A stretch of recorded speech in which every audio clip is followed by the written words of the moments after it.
pegangan kami untuk pilih Presiden RI. Kami taat, kami patuhi ulama komando kami. Ijtima pegangan kami untuk pilih Presiden RI. Kami taat, kami patuhi ulama komando kami. Ijtima pegangan kami untuk pilih Presiden RI.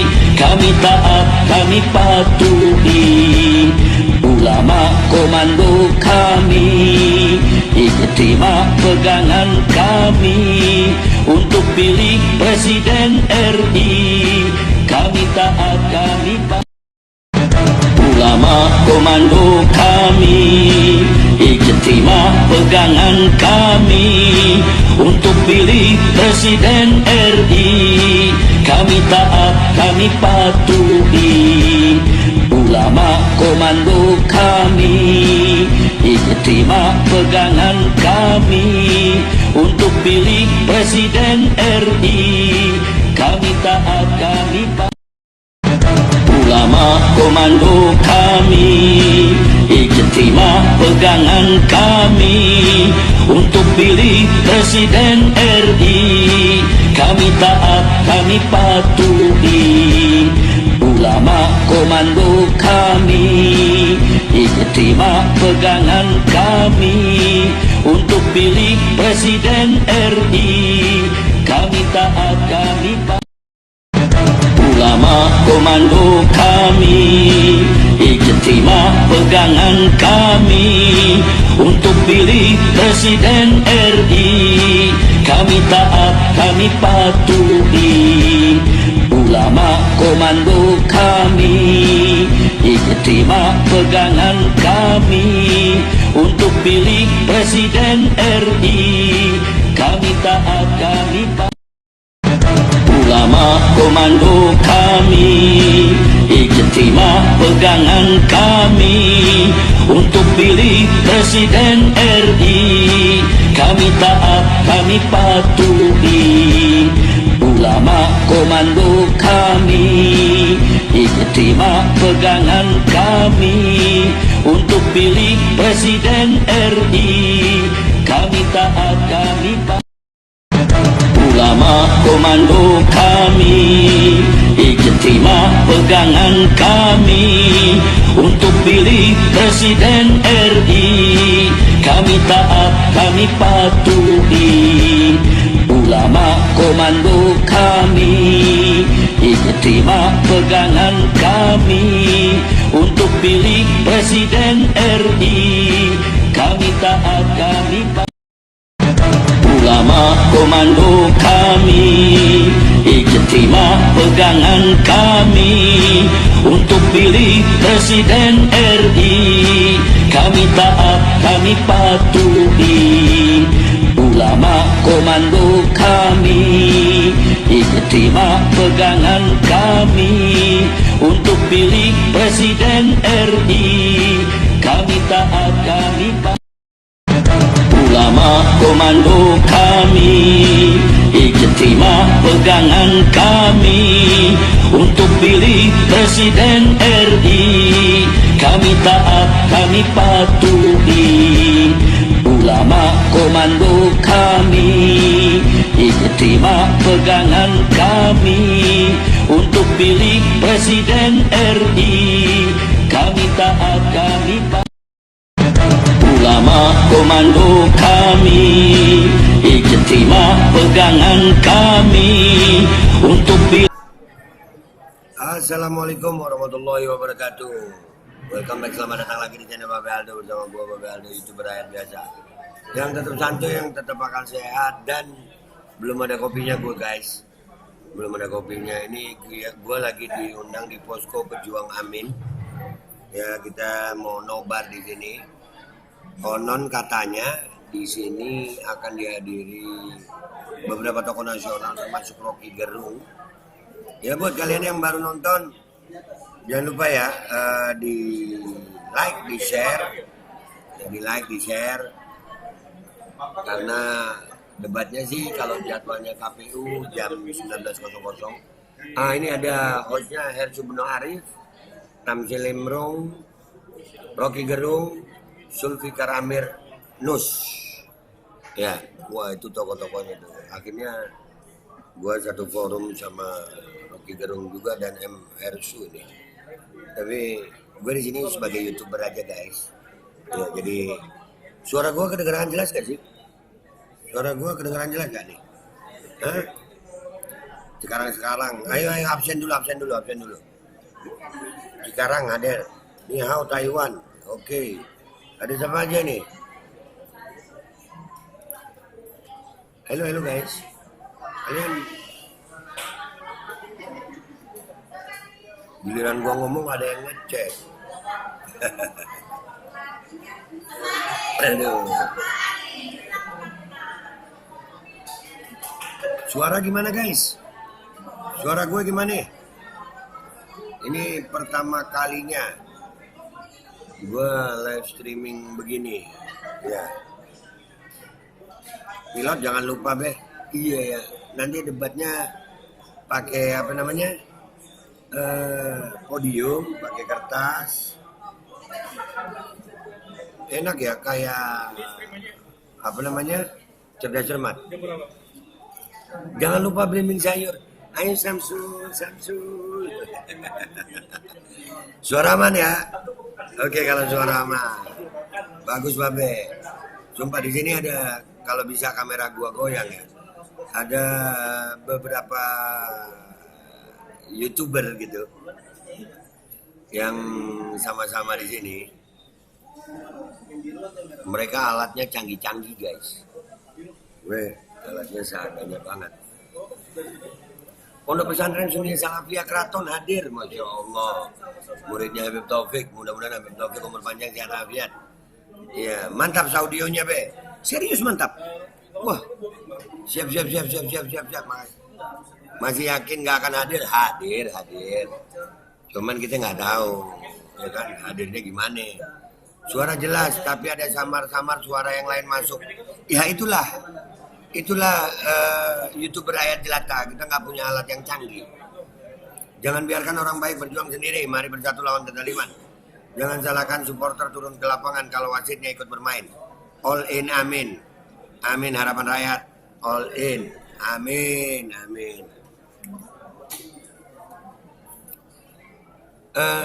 Di sini yang pendukung amin, coba ketik dong amin gitu. Yang pendukung amin, silakan ketik amin. Ya biar rame. Nomor 2 keren dong. Nomor 2 dong keren. Donggonya. Nggak boleh begitulah. Jangan begitu sayang. Jangan begitu. Ntar dosa lu. Iya dosa. Istighfar kita. Astagfirullahaladzim. Jangan. Amin. Jangan lupa share-nya guys. Di-share ya guys. Jangan lupa di-share. Kita sambil nunggu kita dengerin doanya Ibe ya. Sambil nunggu nih kalau udah mulai live kita langsung ke debat ya guys. Sambil kita komentarin.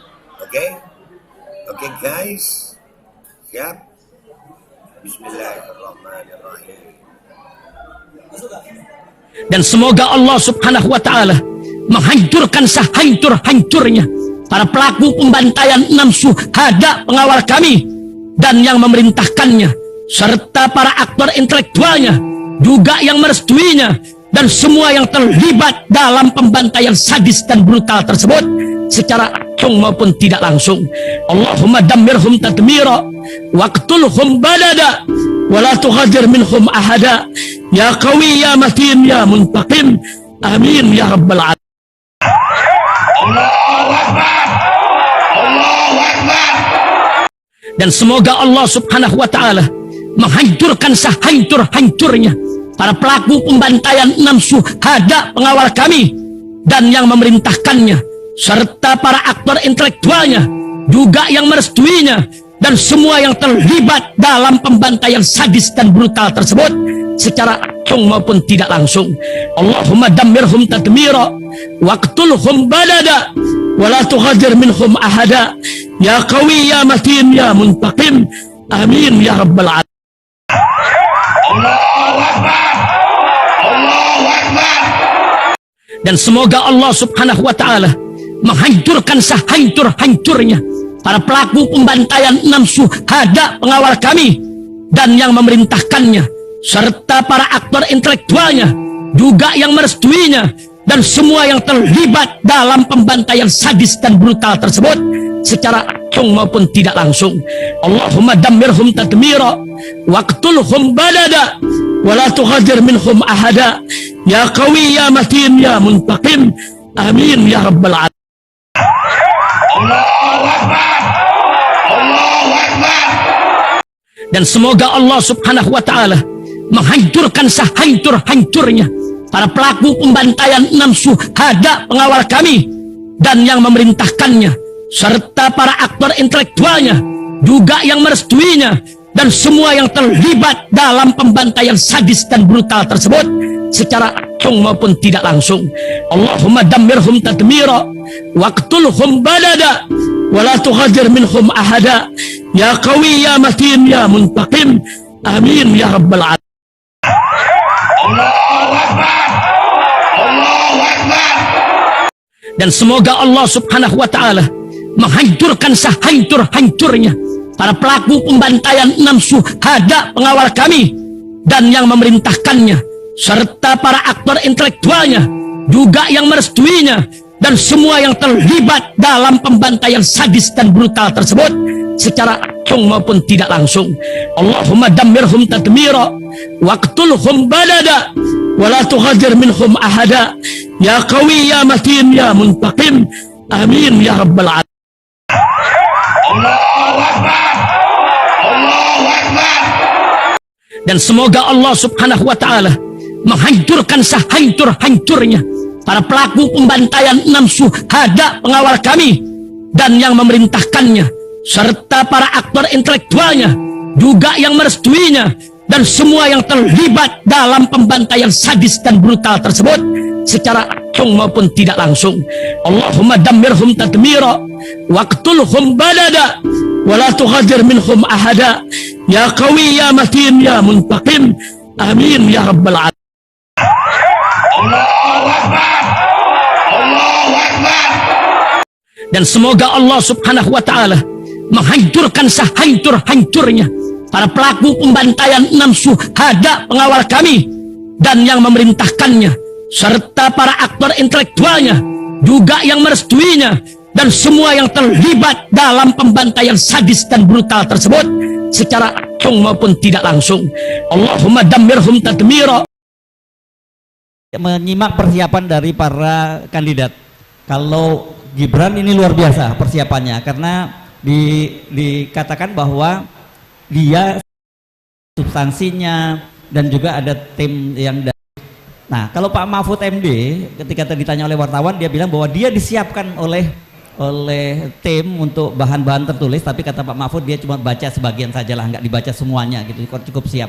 Jadi yang paling siap kelihatan Gibran. Sementara kalau Caimin madah latihan, tadi saya lihat ada videonya latihan tahan tawa. Nah, dia dengan Anies Baswedan dia tebak-tebakan lucu-lucuan nahan tawa. Saya nggak tahu maksudnya apa. Apakah supaya Caimin berhasil nanti menahan tawa kalau ada kelucuan-kelucuan di panggung. Dan tadi saya lihat di videonya Caimin tuh menang skornya lawan Anies dalam menahan tawa. Gitu Bung Rocky. Gimana kalau Anda? Gimana lihatnya Bung Rocky? Ya kalau berlaga itu pemanasan aja, nggak perlu latihan. Latihan itu dari 2-3 tahun lalu tuh.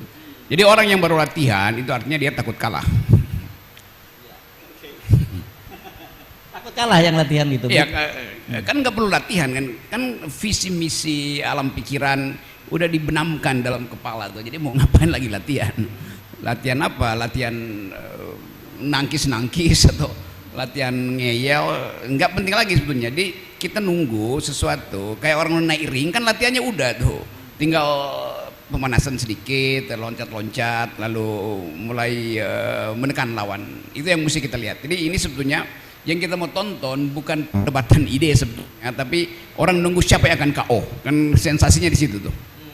yang akan terkapar. Nah, kalau perkiraan Anda, Bung Rocky, ini tinggal beberapa menit ke depan ya, berapa puluh menit ke depan ini kan debat akan dimulai. Anda bagaimana melihatnya? Karena saya dari perjalanan ke sini tadi kebetulan naik taksi online begitu ya, dan ngobrol luar biasa. Animonya mereka menyatakan bahwa mereka juga nunggu-nunggu ini. Dan jalanan macet ini karena orang di Jakarta dari sore orang pengen pulang buruan untuk nobar ini. Yang jadi sensasi adalah apa sebetulnya akan diucapkan oleh Gibran di menit pertama. Kira-kira itu tuh. Jadi orang mau tunggu itu tuh. Dan apa yang akan diduga oleh Mahfud sebagai ucapan pertama. Nah, saya menduga sebetulnya Pak Mahfud yang lagi latihan banyak tuh.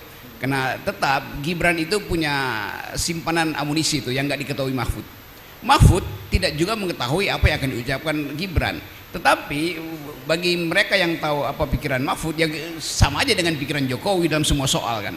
Jadi kelihatannya Pak Mahfud nggak mungkin mengucapkan sesuatu yang bertentangan dengan Jokowi, karena akan dianggap, loh Anda sebetulnya bagian dari rejim, kenapa Anda berpikir lain tuh. Nah, tentu kita mau dengar ngeyelnya Mahfud seperti apa tuh. Jadi ngeyelnya Mahfud seperti apa, kecelakaan kalimat pertama Gibran seperti apa, kayak kira-kira itu. Kalau Caimin? Ya Caimin orang yang udah biasa dibully dan dia udah, ya dia tenang-tenang aja lah, karena Caimin ikut debat apa nggak ikut debat, namanya tetap Caimin. Oke, sekarang kita mau dengar dulu ya. Saya mau minta ada pendapat dari satu mak-mak dan nanti satu bapak-bapak atau siapapun hadir. Saya pengen dengar Anda kira-kira menduga skornya berapa, tebakan Anda. Coba, siapa mama? Ada yang maju satu, saya minta ke sini coba. Ada mama yang mau maju, silakan. Oke, kalau nggak ada mama yang mau maju sekarang bapak-bapak dulu. Jangan hanya teriak dari belakang. Ayo, silakan maju ke depan. Nah ini cuma teriak dari belakang aja, suruh maju nggak ada yang maju nih. Ayo, silakan. Ya, ayo mama silakan ke sini. Oke. Ibu ini mama ini sebutkan dari mana namanya dan asalnya ya. Maria Alkaf. Saya pernah satu imada sama Bang Rocky tahun 80-an. Ahoy Bang Rocky. Oke, skor saya antara Caimin, kemudian Gibran dulu kan 02. Terus kemudian Pak Mahfud, itu skornya 9 untuk Caimin, untuk Gus Imin. Aduh, pengen ngasih nilai tapi kok kayaknya kecut banget ya. Ya, saya bermurah hati aja 4 untuk Gibran, kemudian 8 untuk Pak Mahfud. 9, 4, 8. Jadi bersaing ketat antara Pak Mahfud dengan Caimin gitu ya. Yes, oke. Ini ngingetin pesta buku dan cinta. Imada Bung Rocky. Yeah. Skornya begitu Bung Rocky. Oke, yang bawa bapak siapa? Oke, yuk Babe.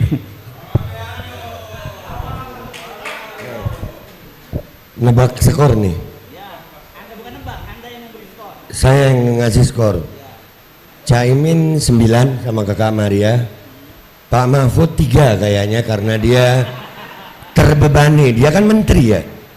Menteri. Jadi dia mungkin rada takut-takut mau nyerang Gibran karena gue bilangin bapak gue lu ya.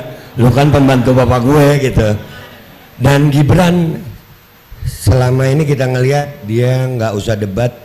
Dia pidato monolog aja, maaf, minus. Makasih. Ini sadis, ngasih minus. Mama, ayo satu lagi, maju, silakan. Oh ini bapak-bapak dulu, yang kan bawa bapak malah, silakan. Ayo. Ini tebak skor. Saya nama Sartono dari Gedong, Kelurahan Gedong, Kecamatan Pasar Rebo. Saya ada di grup FKUI, Forum Komunikasi Ulama Indonesia, yang siap untuk memenangkan Amin. Untuk skor, saya berikan nilai pertama kepada Pak Muhaimin. Terus untuk Pak Mahfud, ini Pak Mahfud juga sayang lagi di jalan kurang apa ya, kurang benar kali ya. Jadi saya nilai 6. Nah, kalau untuk si Gibran, mohon maaf, saya 0,5 deh. Kacau.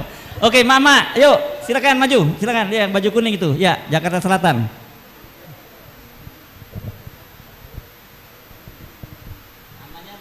Assalamualaikum warahmatullahi wabarakatuh. Nama saya Ibu Nurweti dari DPD-san Jakarta Selatan.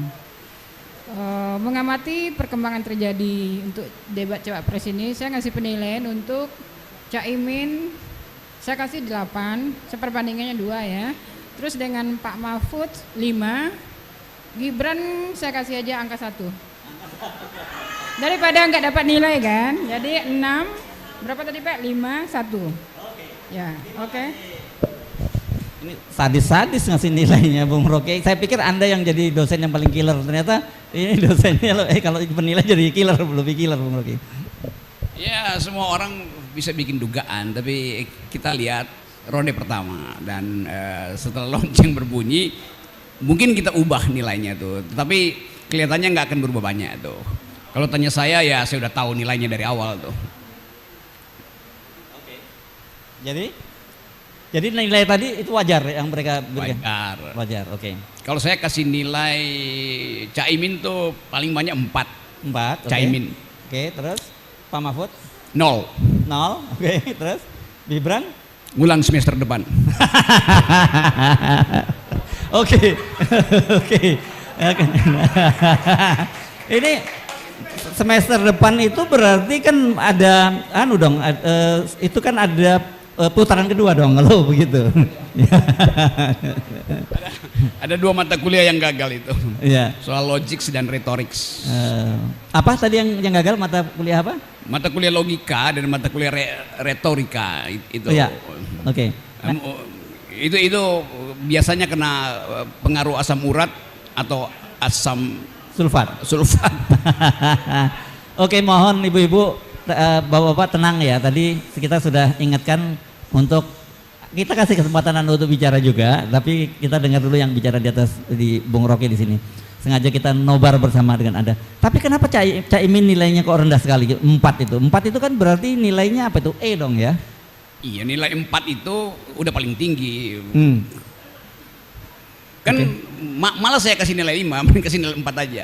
Kalau saya kasih Caimin 8, wah itu berarti yang lain jauh di bawah itu dong. Jadi ya supaya nggak terlalu jauh, Caimin 4. 4 kan udah lulus tuh. Buat saya 4 udah lulus karena Pak Mahfud pasti 0 karena nggak ada poin pasti. Iya. Bukan nggak mampu tapi nggak ada poin. Nggak ada poin yang bisa bikin kita percaya bahwa Mahfud punya ide tentang ekonomi itu. Kan Mahfud maksimal akan katakan ya kita evaluasi IKN, ya kita coba pertumbuhan ekonomi 5% lagi itu kan semua bukan punya Mahfud ide itu kan, itu ide Jokowi itu. Iya.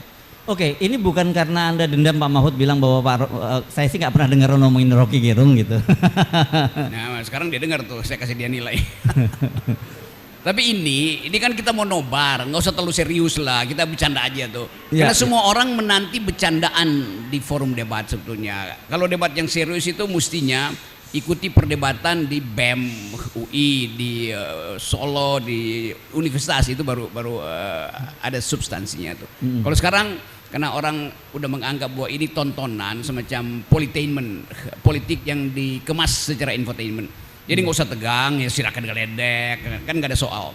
Kan pada intinya kita mau supaya ada hiburan bagi rakyat. Namanya juga pesta itu. Ya. Oke, tetap jadi artinya sebetulnya malam ini kita tidak akan mungkin terlalu membahas soal substansinya dong, bukan ya? Iya, kalau substansi kan itu butuh forum yang lebih kecil sebetulnya tuh. Dan tadi masih di coach, masih dilatih, Gibran dilatih, Mahfud bersiap-siap dan merasa nggak ada masalah, Caimin lebih enteng tuh. Jadi sebetulnya dari kita tahu bahwa isi perdebatannya itu yang nggak jauh-jauh yang pernah kita bayangkan, soal tenaga kerja, soal upah, soal pertumbuhan ekonomi, soal investasi, hal-hal yang udah ada di koran tuh. Tinggal kita lihat bagaimana isu ini dimainkan secara retorika di atas panggung dengan bahasa tubuh, vibrasi suara, macam-macam. Mungkin itu yang lebih enak kita tonton. Jadi yang kita tonton adalah atraksinya, bukan substansinya. Oke, coba kita cek ya. Ini dengan yang mereka yang audien datang ke sini, apa motivasi Anda bersemangat nonton acara ini? Ini penting, ini coba ingat. Lagi-lagi ya, kita dengar. Ayo, siapa lagi? Ada bapak-bapak yang mau maju atau mak-mak dulu? Silakan. Ayo, cepat. Ini jangan buang waktu kalau ada niat. Silakan, maju. Anda, ya, oke Ibu. Silakan yang depan itu. Ada? Oh, oke, malah selfie malah. Oke, nggak ada yang mau kasih komentar kenapa Anda nonton hari ini? Oke. Oke, silakan ya. Ya. Assalamualaikum warahmatullahi wabarakatuh. Saya Heri dari relawan Anies Baswedan Nusantara. Ke sini motivasinya untuk nonton hari ini yang paling sangat menarik karena kita akan lihat gimana sih calon pemimpin bisa bicara buat seluruh rakyat Indonesia, ditonton sama rakyat Indonesia, apakah bikin malu diri sendiri atau bikin bangga. Kalau Pak Anies udah pasti bikin bangga, yang lain ya insya Allah bikin malu. Terima kasih. Oke, kelihatannya kita sudah mulai terhubung dengan KPU, tapi masih bisa lanjut kita ngobrol. Kalau ada yang mau kasih komentar, mama yang mau ngasih komentar apa motivasinya nonton kali ini, silakan. Ayo, maju. Baru sekali ini saya lihat emak-emaknya rada malu-malu di sini. Nggak ada yang mau maju? Satu orang lagi deh, kalau ada bapak-bapak yang mau maju, ya silakan. Komen sambil ngomporin ya. Assalamualaikum warahmatullahi wabarakatuh. Jadi ini motivasi kita menonton acara malam hari ini luar biasa. Sangat bersemangat sekali kita karena ya ini sudah menang sebenarnya. Tim nomor 1 ini sudah menang. Iya, melihat dari ramainya rakyat yang datang ke setiap acara Pak Anies di berbagai daerah. Tapi ya Ijtima Ulama sekarang ini telah menyatakan itu kepada Anies Rashid, Anies Baswedan dan Muhaimin Iskandar. Itu saja sudah cukup sebenarnya sebagai alasan kita untuk memilih nomor 1. Karena Ijtima Ulama telah memutuskan untuk pro kepada Anies Rashid Baswedan dan Muhaimin Iskandar. Itu saja. Jadi insya Allah menang. Ya. Kalau ini langsung 4 insya Allah menangnya ini, bukan motivasinya ke sini. Tapi apapun saya kira pasti yang datang ke sini ya Anda punya keyakinan untuk menang. Kalau nggak yakin ya nggak mungkin mau datang ke sini. Oke. Sekarang kita langsung bergabung ke KPU karena kita sudah dimulai di KPU. Selamat menikmati. Assalamualaikum warahmatullahi wabarakatuh. Selamat malam dan salam sejahtera untuk kita sekalian. Yang saya hormati para pimpinan partai politik peserta pemilu 2024. Yang kami hormati pasangan calon presiden, wakil presiden, nomor urut 1 Bapak Haji Anies Rashid Baswedan dan Bapak Haji Abdul Muhaimin Iskandar. Yang kami hormati pasangan calon nomor urut 2 Bapak Haji Prabowo Subianto dan Bapak Gibran Raka Buming Raka. Yang kami hormati pasangan calon presiden, wakil presiden nomor urut 3 Bapak Haji Ganjar Pranowo dan Bapak Haji Muhammad Mahfud MD. Yang kami hormati para anggota KPU beserta Sekjen KPU dan jajaran. Yang kami hormati Ketua dan anggota Bawaslu. Yang kami hormati Ketua dan anggota DKPP. Yang kami hormati para panelis yang telah memberikan dukungan kepada KPU untuk menyusun daftar pertanyaan untuk debat kali ini.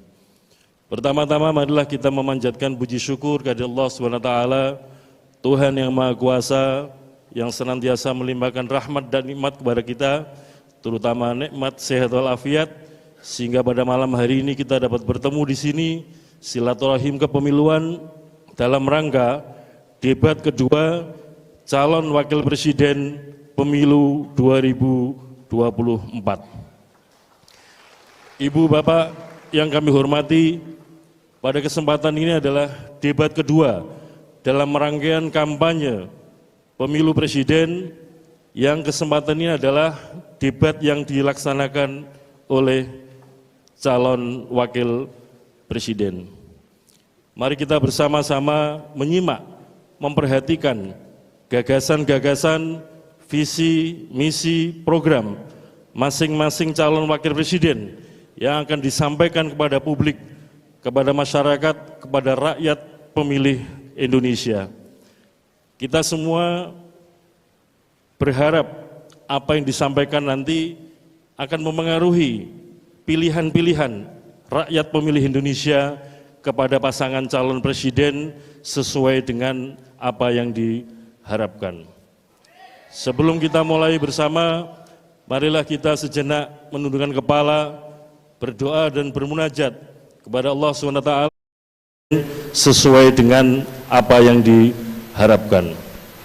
Sebelum kita mulai bersama, marilah kita sejenak menundukkan kepala, berdoa dan bermunajat kepada Allah SWT, Tuhan yang Maha Kuasa, dan kesabaran doa menyelenggarakan. Semoga apa yang kita kerjakan mendapatkan ridho dan rahmat dari Allah SWT, Tuhan yang Maha Kuasa, dan kita senantiasa diberikan kesehatan, kekuatan.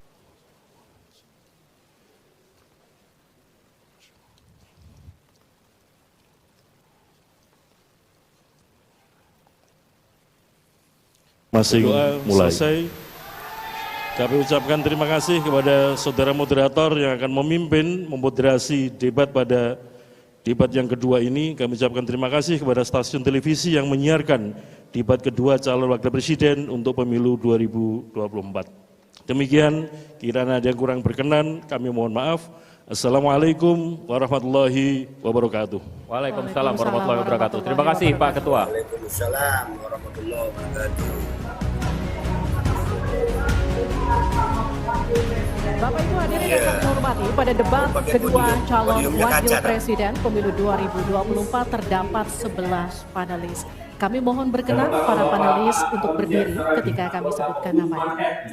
Yang pertama Bapak A. Alamsyah Saragih, anggota Ombudsman RI periode 2016-2021. Selanjutnya Bapak Aditya Wardono SE MSI MSc. Selanjutnya Bapak Aditya Wardono SE MSI MSc PhD, Ekonom dan Pengajar Fakultas Ekonomi dan Bisnis Universitas Jember.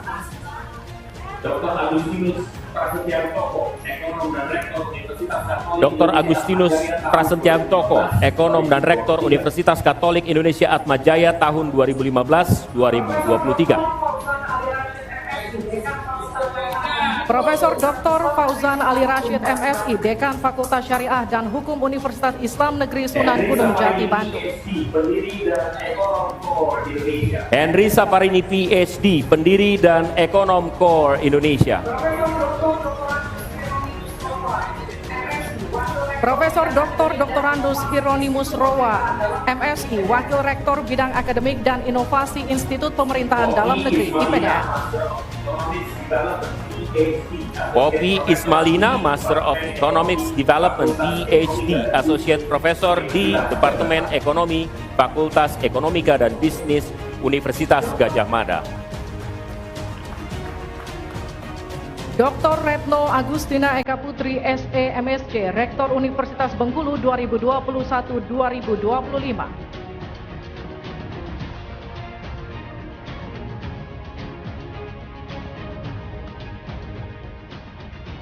Profesor Dr. Suharnomo SE MSI, Dekan Fakultas Ekonomika dan Bisnis Universitas Diponegoro. Dr. Tauhid Ahmad, Direktur Eksekutif Indef dan Dosen Fakultas Ekonomi dan Bisnis Universitas Pembangunan Nasional Veteran Jakarta. Jose Rizal Damuri PhD, Executive Director Center for Strategic and International Studies, JSIS. Saudara, selanjutnya adalah penyerahan secara simbolis pertanyaan hasil rumusan para panelis oleh koordinator panelis kepada Ketua Komisi Pemilihan Umum. Untuk itu kami persilakan Ketua Komisi Pemilihan Umum Bapak Hashim Asyari untuk naik ke atas panggung dan koordinator panelis Ibu Retno Agustina Eka Putri untuk menuju ke panggung.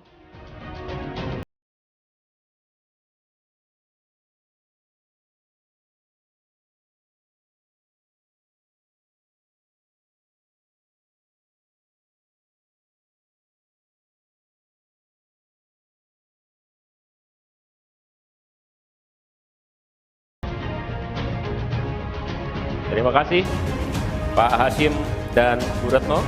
Silakan kembali ke tempat. Bapak Ibu hadirin sekalian, sebelum memulai debat kami memiliki tata tertib yang harus ditaati baik oleh hadirin yang ada di ruangan dan luar ruangan, dan juga harus ditaati oleh para calon wakil presiden yang akan berdebat malam ini. Kita simak bersama tata tertib debat berikut ini. Ketentuan debat, tata tertib sebelum debat. Pakaian yang digunakan adalah bebas, sopan, dan rapi. Setiap tamu undangan harus menjaga ketertiban, keamanan, serta kebersihan dan tidak membawa barang-barang yang dilarang serta dapat membahayakan orang lain di lokasi debat. Yang dapat memasuki area debat hanya nama-nama yang sudah terdaftar dan memiliki undangan debat. Untuk pengantar, pendamping tamu VIP hanya diperbolehkan mengantar ke area debat. Tim kampanye pasangan calon menempatkan petugas yang dapat menjaga ketertiban dan keamanan selama debat berlangsung. Ketentuan debat, tata tertib. Saat debat berlangsung. Dalam debat, pendukung tidak diperkenankan membawa bahan kampanye dan alat peraga kampanye kecuali atribut yang melekat di badan. Selama acara debat berlangsung, tamu undangan wajib menjaga ketertiban dan tidak meneriakkan yel-yel, slogan, dan melakukan intimidasi dalam bentuk ucapan maupun tindakan kepada pendukung pasangan calon, moderator, dan panelis. Selama debat berlangsung, handphone, alat komunikasi dalam kondisi hening dan dilarang mengaktifkan flashlight. Selanjutnya kami akan perkenalkan para calon wakil presiden pemilu tahun 2024. Calon Wakil Presiden nomor urut 1, Bapak Dr. Honoris Causa Haji Abdul Muhaimin Iskandar.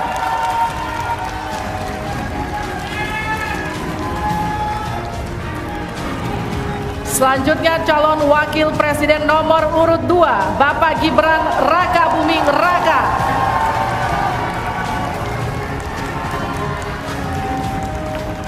Selanjutnya calon Wakil Presiden nomor urut 3, Bapak Profesor Dr. Haji Mahfud MD.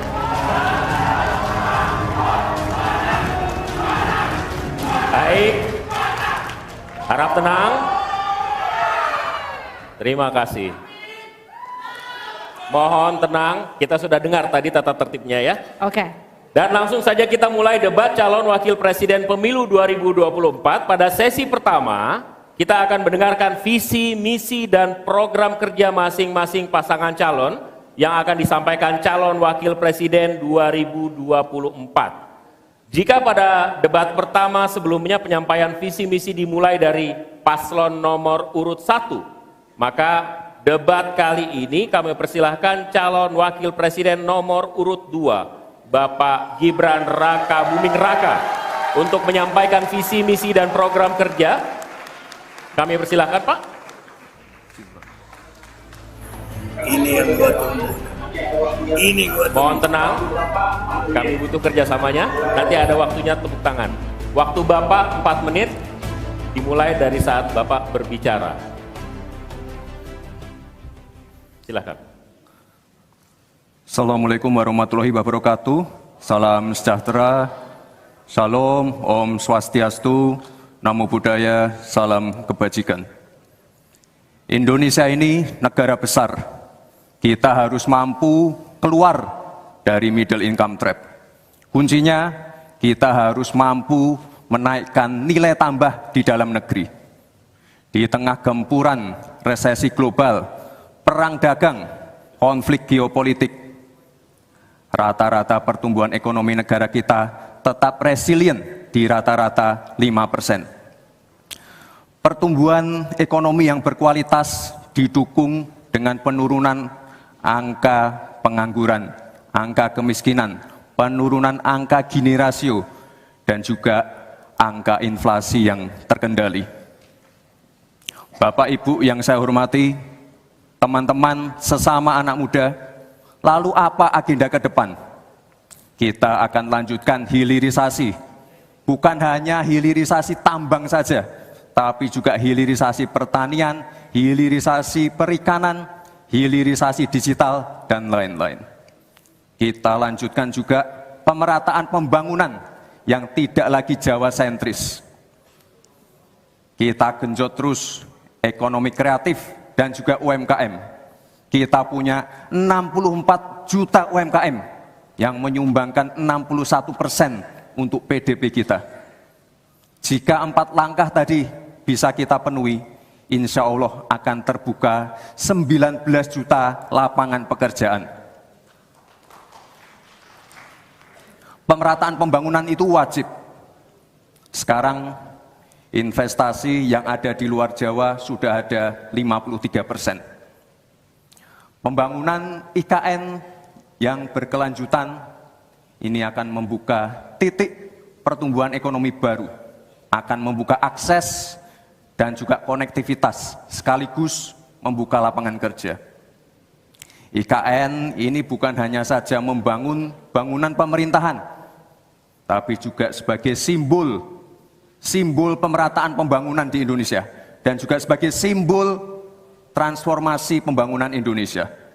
Bapak dan Ibu yang saya hormati, saya juga berkeyakinan suatu saat nanti Indonesia akan menjadi raja energi hijau dunia dengan terus mengembangkan biodiesel, bioaftur dari sawit, bioetanol dari tebu, sekaligus kemandirian gula.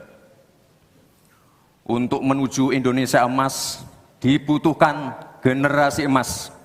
Kita harus mampu merubah future challenge menjadi future opportunity. Kita harus punya future talents yang dilengkapi dengan future skills.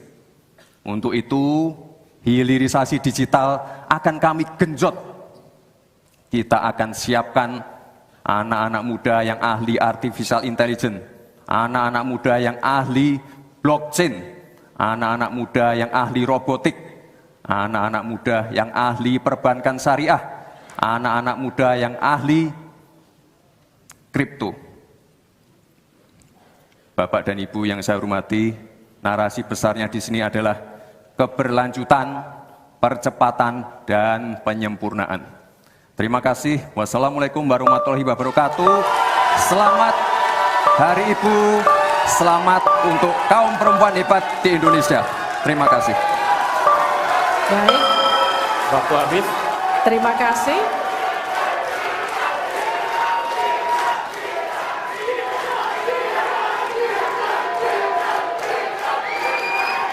Baik, cukup. Boleh tenang. Kita lanjutkan. Cukup ya. Terima kasih Bapak Gibran Rakabuming Raka. Kami persilakan Pak Gibran untuk kembali ke tempat. Kembali dulu Pak. Harap tenang, kita lanjutkan. Itu keren guys. Kita harus akui keren. Selanjutnya kami persilakan calon wakil presiden nomor urut 3, Bapak Mahfud MD, untuk naik ke atas panggung dan menyampaikan visi, misi, dan program kerja. Pak Mahfud, waktu Bapak 4 menit. Kami akan mulai ketika Bapak mulai berbicara. Silakan. Assalamualaikum warahmatullahi wabarakatuh. Mari kita bersujud semuanya, saudara-saudara di seluruh Indonesia, kepada Ibu kita dalam rangka mengucapkan selamat Hari Ibu 22 Desember 2023 ini. Dan sesudah ini kita lanjutkan pengabdian kita kepada Ibu Pertiwi. Ada yang bertanya kepada kami, mungkin tidak Anda mentargetkan mendapat pertumbuhan ekonomi 7% di dalam 1 tahun. Karena di dalam sejarah reformasi tidak pernah sampai tumbuh sebanyak 7%. Dulu hanya itu dicapai pada tahun 89 sampai 91 di era Orde Baru. Lalu pertanyaan itu saya sampaikan kepada beberapa orang ahli. Lalu mereka mengatakan hanya karena kebodohan kita ini tidak bisa menaikkan pertumbuhan ekonomi menjadi 7% karena kita ini kaya raya dengan sumber daya alam dan sumber daya manusia yang hebat. Masalahnya apa? Masalahnya banyak korupsi dan inefisiensi di sektor-sektor pertumbuhan ekonomi, yaitu di sektor konsumsi belanja pemerintah, ekspor impor, dan investasi. Jadi dengan demikian karena banyak korupsi, dan itu memang betul terjadi. Coba lihat, berdasar hasil SIGI, Transparansi Internasional, korupsi terjadi di lembaga legislatif, eksekutif, dan yudikatif secara besar-besaran. Korupsi juga terjadi di 3 metra alam kita ini. Kita menginjak bumi, ada korupsi di tanah dan pertambangan. Kita ke laut, ada korupsi di masalah kelautan. Kita melihat udara, pesawat terbang kita, ternyata di udara juga banyak korupsi. Akibatnya apa? Rakyat miskin.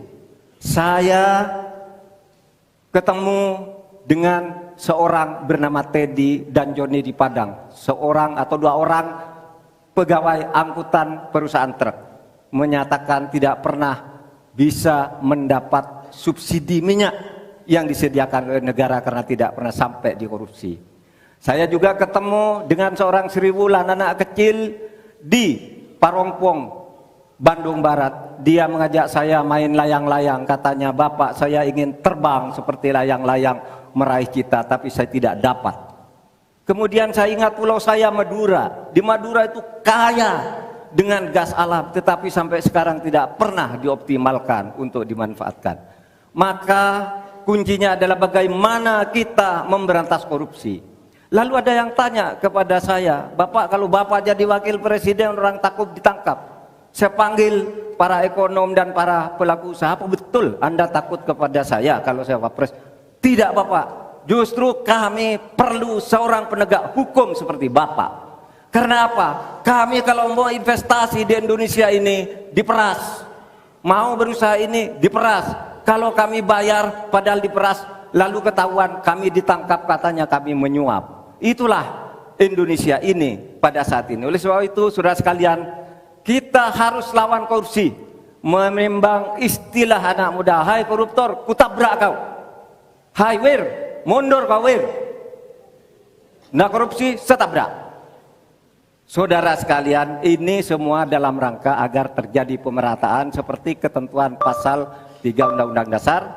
Di Al-Quran disebut kaila yakuna dolatan bainalayam. Jangan biarkan kekayaan itu hanya beredar di antara orang kaya. Waktu Bapak selesai. habis.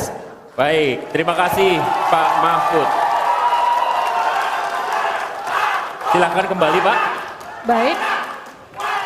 Oke, mohon tenang. Selanjutnya kami akan berikan kesempatan kepada Bapak Muhaimin Iskandar untuk calon wakil presiden nomor urut 1. Bapak Muhaimin Iskandar untuk naik ke atas panggung, menyampaikan visi misi dan program kerja. Tapi kita akui guys, kalau narasi di awal, bagusan Gibran dari Pak Mahfud. Waktu Anda 4 menit Pak, dimulai dari kalian, Anda menyampaikan. Gimana guys? Assalamualaikum warahmatullahi wabarakatuh. Selamat malam, salam sejahtera untuk kita semua. Harusnya saya bicara pada debat yang pertama, tapi hari ini saya sungguh bersyukur akhirnya bisa bertemu. Tapi jangan salah paham, bukan karena saya ambisi jadi presiden, tapi karena saya punya pelajaran yang penting selama saya berjuang di politik. Apa itu? Saya menyaksikan dan menjadi bagian dari adanya pemerintah yang memiliki kewenangan mutlak, terutama pimpinan tertinggi, untuk bisa menghadirkan keadilan dan kemakmuran rakyat. Inilah yang disebut sebagai selepet, menjadi bagian dari kewenangan untuk menghadirkan kemakmuran dan keadilan.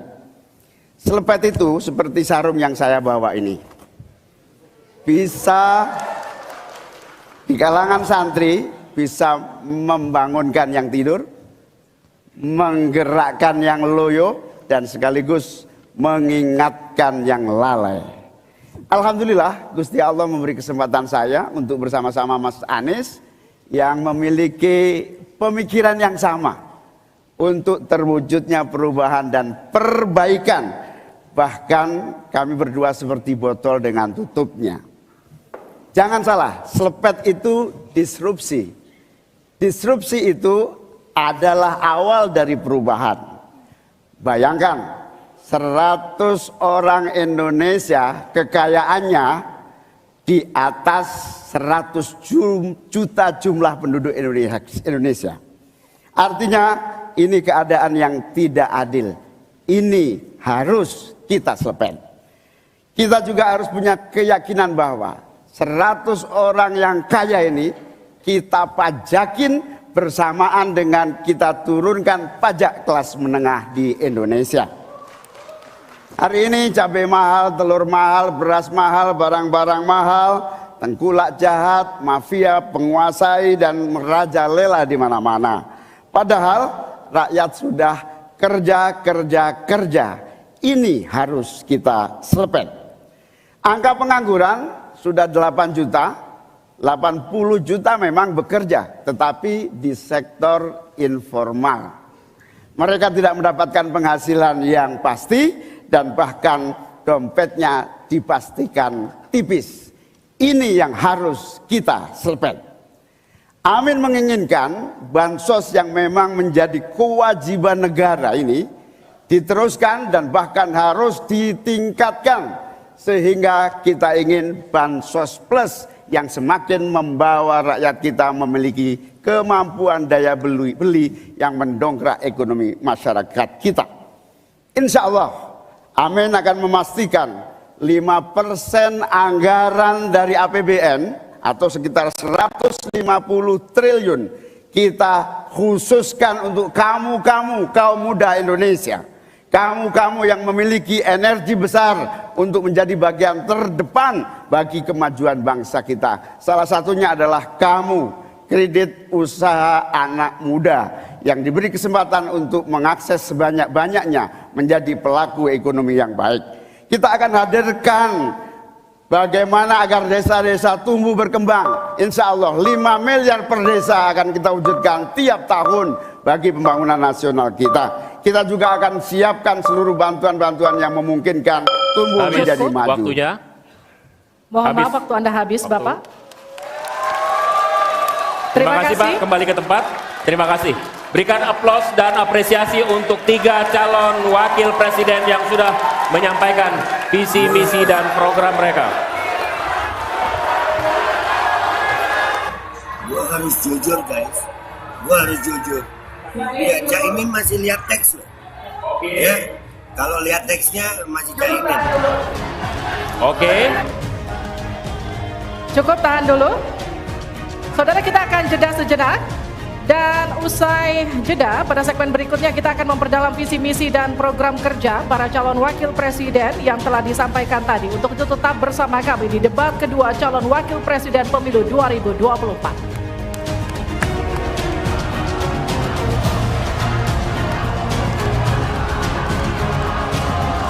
Mari kita sukseskan pemilu 2024 dengan datang ke TPS pada tanggal 14 Februari 2024.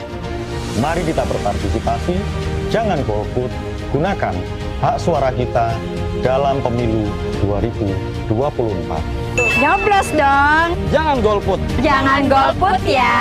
Gunakan hak pilih kamu, jangan golput ya.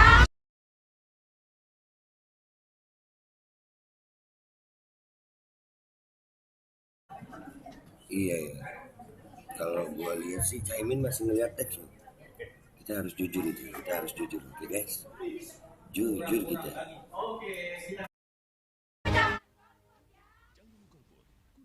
Sound.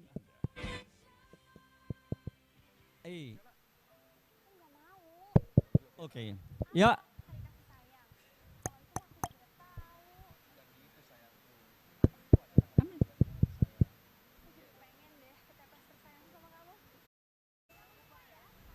Oke, kita kembali lagi di tim pemenangan Jalan Pandeglang nomor 41 Menteng ya. Tadi bagaimana tadi komentarnya dengan penampilan perdana dari para calon wakil presiden tadi? Coba gimana? Sesuai dengan prediksi? Oke ya. Oke.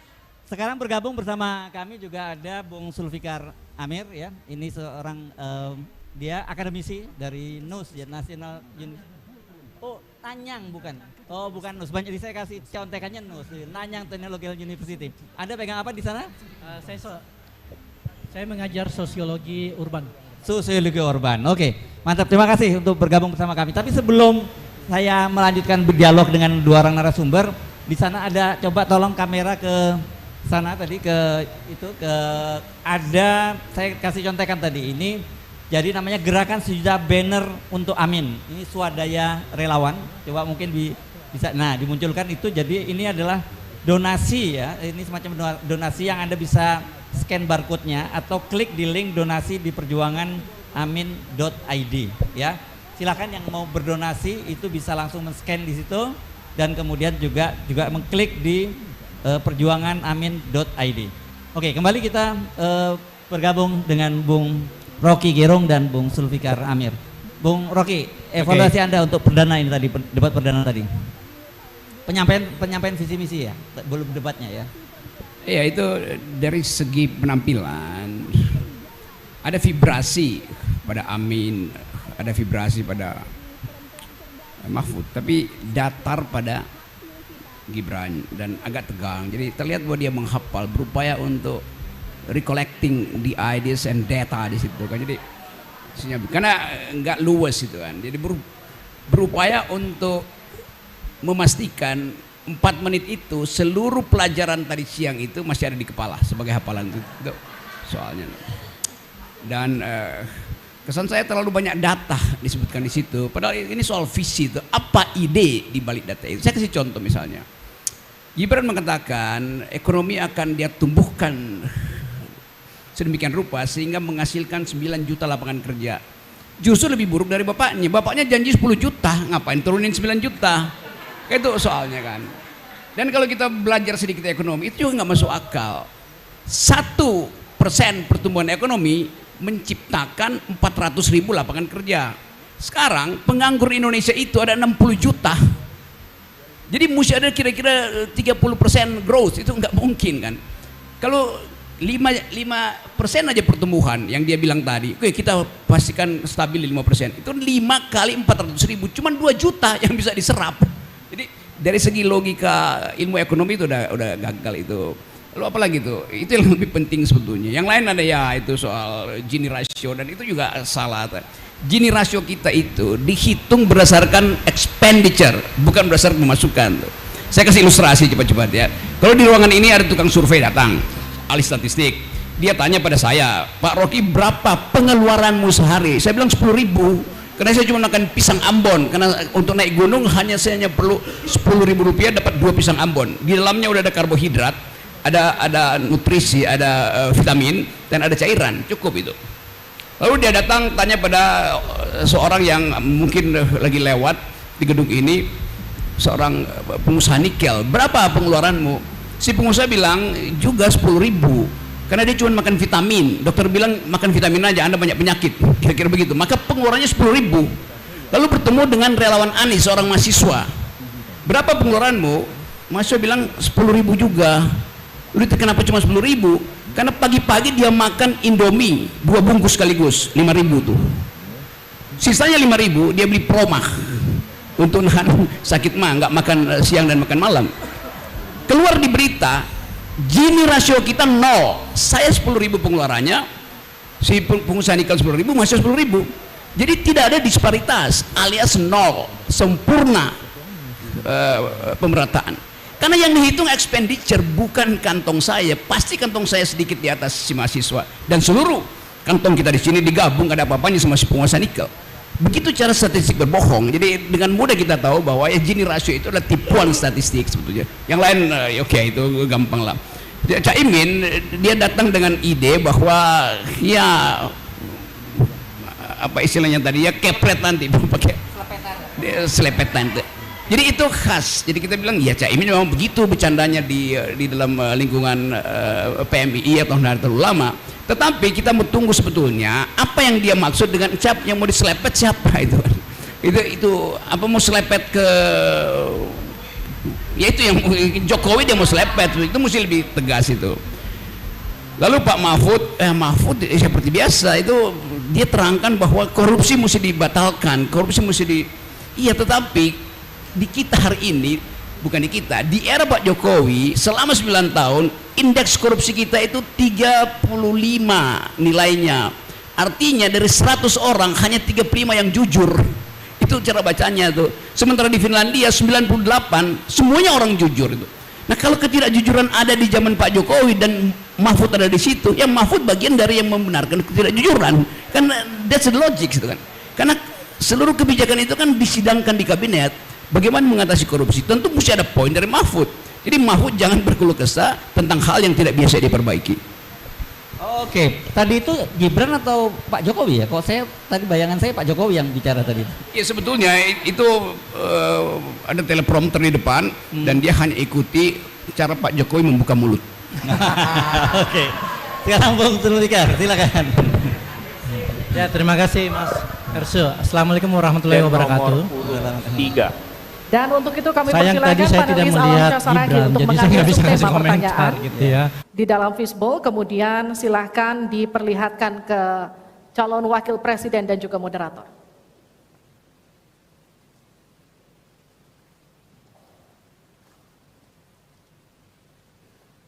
Dimasukkan ke tempat yang kosong tidak apa-apa, Pak. Iya.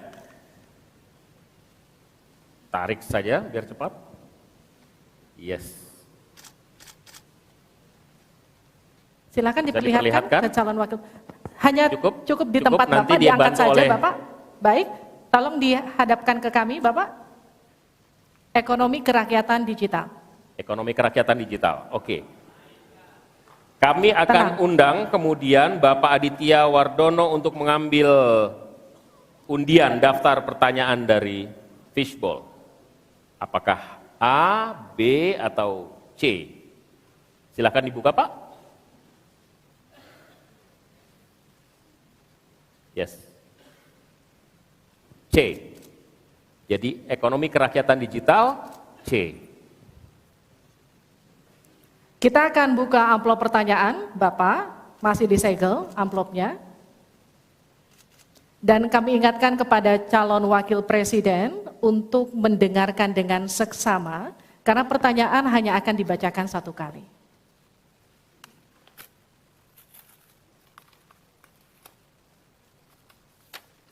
Pertanyaan untuk calon wakil presiden nomor urut 3, Bapak Mahfud MD, terkait ekonomi kerakyatan dan digital. Digitalisasi membuka akses pasar yang lebih luas, tetapi juga berpotensi merugikan usaha mitra dan konsumen melalui penyalahgunaan data digital.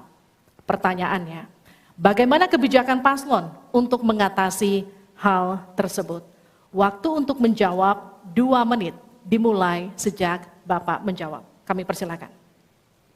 Baik, kalau kebijakan data digital yang terakhir ini kita sudah punya 2 undang-undang yang baru, yaitu Undang-Undang PDP dan Undang-Undang ITE yang baru saja diresmikan.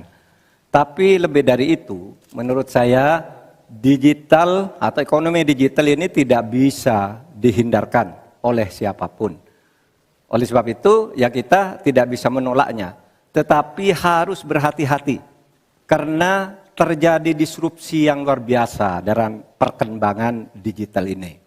Saya menangani kasus misalnya pinjol, di mana rakyat menjadi korban dari kegiatan ekonomi digital. Ada kripto misalnya.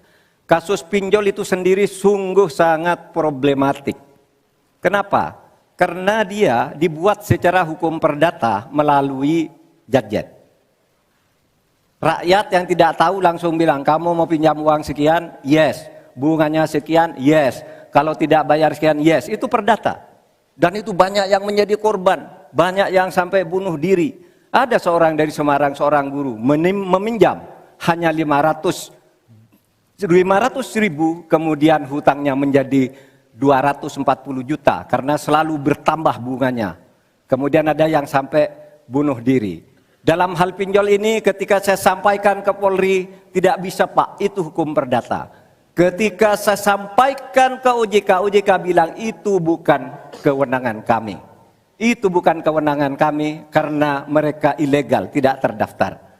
Berkali-kali saya panggil, kemudian saya undang dalam rapat bersama gabungan di Menko Polhukam kita nyatakan bahwa itu tindak pidana dan harus segera ditangkap. Itulah dalam sehari kemudian ditangkap 144 orang di hari itu juga.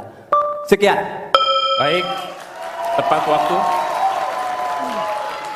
Selanjutnya kami berikan kesempatan kepada calon wakil presiden nomor urut 1 untuk memberikan tanggapan atas jawaban yang disampaikan oleh Pak Mahfud tadi. Silahkan Pak Muhaimin, waktu Anda 1 menit. Ya, benar sekali bahwa antara perkembangan teknologi digital dengan kemampuan UMKM kita masih terjadi gap. Oleh karena itu harus ditindaklanjuti Pak Mahfud. Selain pemberantasan pinjaman online, judi online, ini pun masih harus diselepet lagi karena tidak komprehensif di dalam menangani ini sehingga pinjol masih merajalela, judi online masih merajalela. Yang lebih penting dari itu Pak Mahfud bahwa sebetulnya kemampuan untuk masuk pada dunia digital membutuhkan bantuan dari pemerintah untuk turun tangan. Menangani apa? Mulai dari literasi digital untuk UMKM, yang kedua membantu push pemasaran bagi keberlangsungan UMKM menghadapi persaingan yang sangat ketat. Di sisi yang lain, kita juga membutuhkan kapasitas teknologi kita supaya lebih bisa membantu seperti kecepatan dari internet yang sedang ada di masyarakat kita masih sangat rendah. Baik. Harap tenang. Selanjutnya kita akan beralih ke calon wakil presiden nomor urut 2, Bapak Gibran Raka Buming Raka untuk menanggapi. Waktu Bapak untuk menanggapi 1 menit, kita mulai sejak Bapak mulai berbicara. Baik, terima kasih. Mungkin kita juga harus hati-hati selain pinjol dan judi online, kita juga harus hati-hati untuk masalah pencurian data. Untuk itu harus kita kuatkan cyber security dan cyber defense kita. Itu sudah kita lakukan di Solo Technopark, ada sekolah cyber security. Dan yang perlu ditekankan lagi adalah bagaimana para e-commerce ini bisa comply dengan regulasi kita. Jadi sudah tidak ada lagi nanti ke depan yang namanya shadow banning, yang namanya price dumping, yang namanya barang-barang cross border yang membunuh UMKM kita. Kita ke depan harus melindungi UMKM dan kita ingin sekali lagi, karena tadi Cak Imin bicara masalah literasi keuangan dan literasi digital, ke depan yang kita siapkan harus ada penguatan SDM, penguatan manusia digitalnya. Karena itu kita ingin anak-anak muda untuk ikut andil dalam hilirisasi digital yang akan kita canangkan sebentar lagi. Mohon tenang, mohon tenang. Saya hargai jika kita semua kooperatif. Terima kasih. Saya berikan kesempatan kepada Pak Mahfud kembali untuk memberikan tanggapan atas tanggapan dari jawaban Bapak yang sudah disampaikan oleh Pak Muhaimin dan Pak Gibran. Waktu Anda 1 menit untuk menanggapi, dimulai dari Bapak menyampaikannya. Alhamdulillah apa yang diusulkan, ditambahkan oleh Cak Imin dan Mas Gibran itu sudah ada di visi misi kami semuanya. Tinggal baca itu. Misalnya kalau bicara infrastruktur agar bisa merata tapi aman. Kadang-kala kita bicara infrastruktur itu hanya jembatan, rumah, gedung dan sebagainya. Padahal ada 3 infrastruktur yang harus dibangun. 1 infrastruktur fisik seperti yang sekarang ada, lalu infrastruktur regulasi, kemudian infrastruktur digitalisasi. Itu penting dibangun ke depan. Sama terkait dengan itu sudah ada juga cyber security. Bahkan saya sendiri yang memimpin rapat di Menko Polhukam dengan memanggil pihak-pihak yang terkait dengan tugas-tugas ini agar cyber security ke depan ditegakkan dengan sebaik-baiknya agar kita tidak selalu kecolongan. Selesai. Mohon tenang. Harap tenang. Belum selesai. Belum selesai. Harap tenang. Oke, kita lanjut ya. Kita lanjutkan. Selanjutnya kita beralih ke pertanyaan kedua untuk calon wakil presiden nomor urut 1, Bapak Muhaimin Iskandar. Untuk itu kami persilahkan panelis Bapak Agustinus Prasetyantoko untuk mengambil subtema pertanyaan. Bapak, di dalam fishbowl silahkan diperlihatkan selanjutnya ke calon wakil presiden dan ke moderator.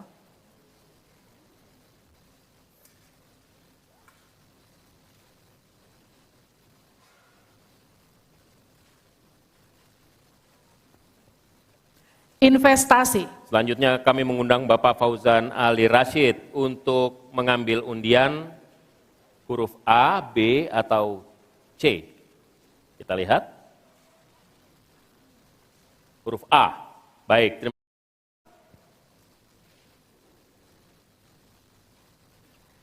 Kita buka amplop sesuai dengan undian yang didapat dan kita lihat masih tersegel Bapak. Kami ingatkan kembali untuk mendengarkan dengan seksama karena kami hanya akan membacakan pertanyaan satu kali.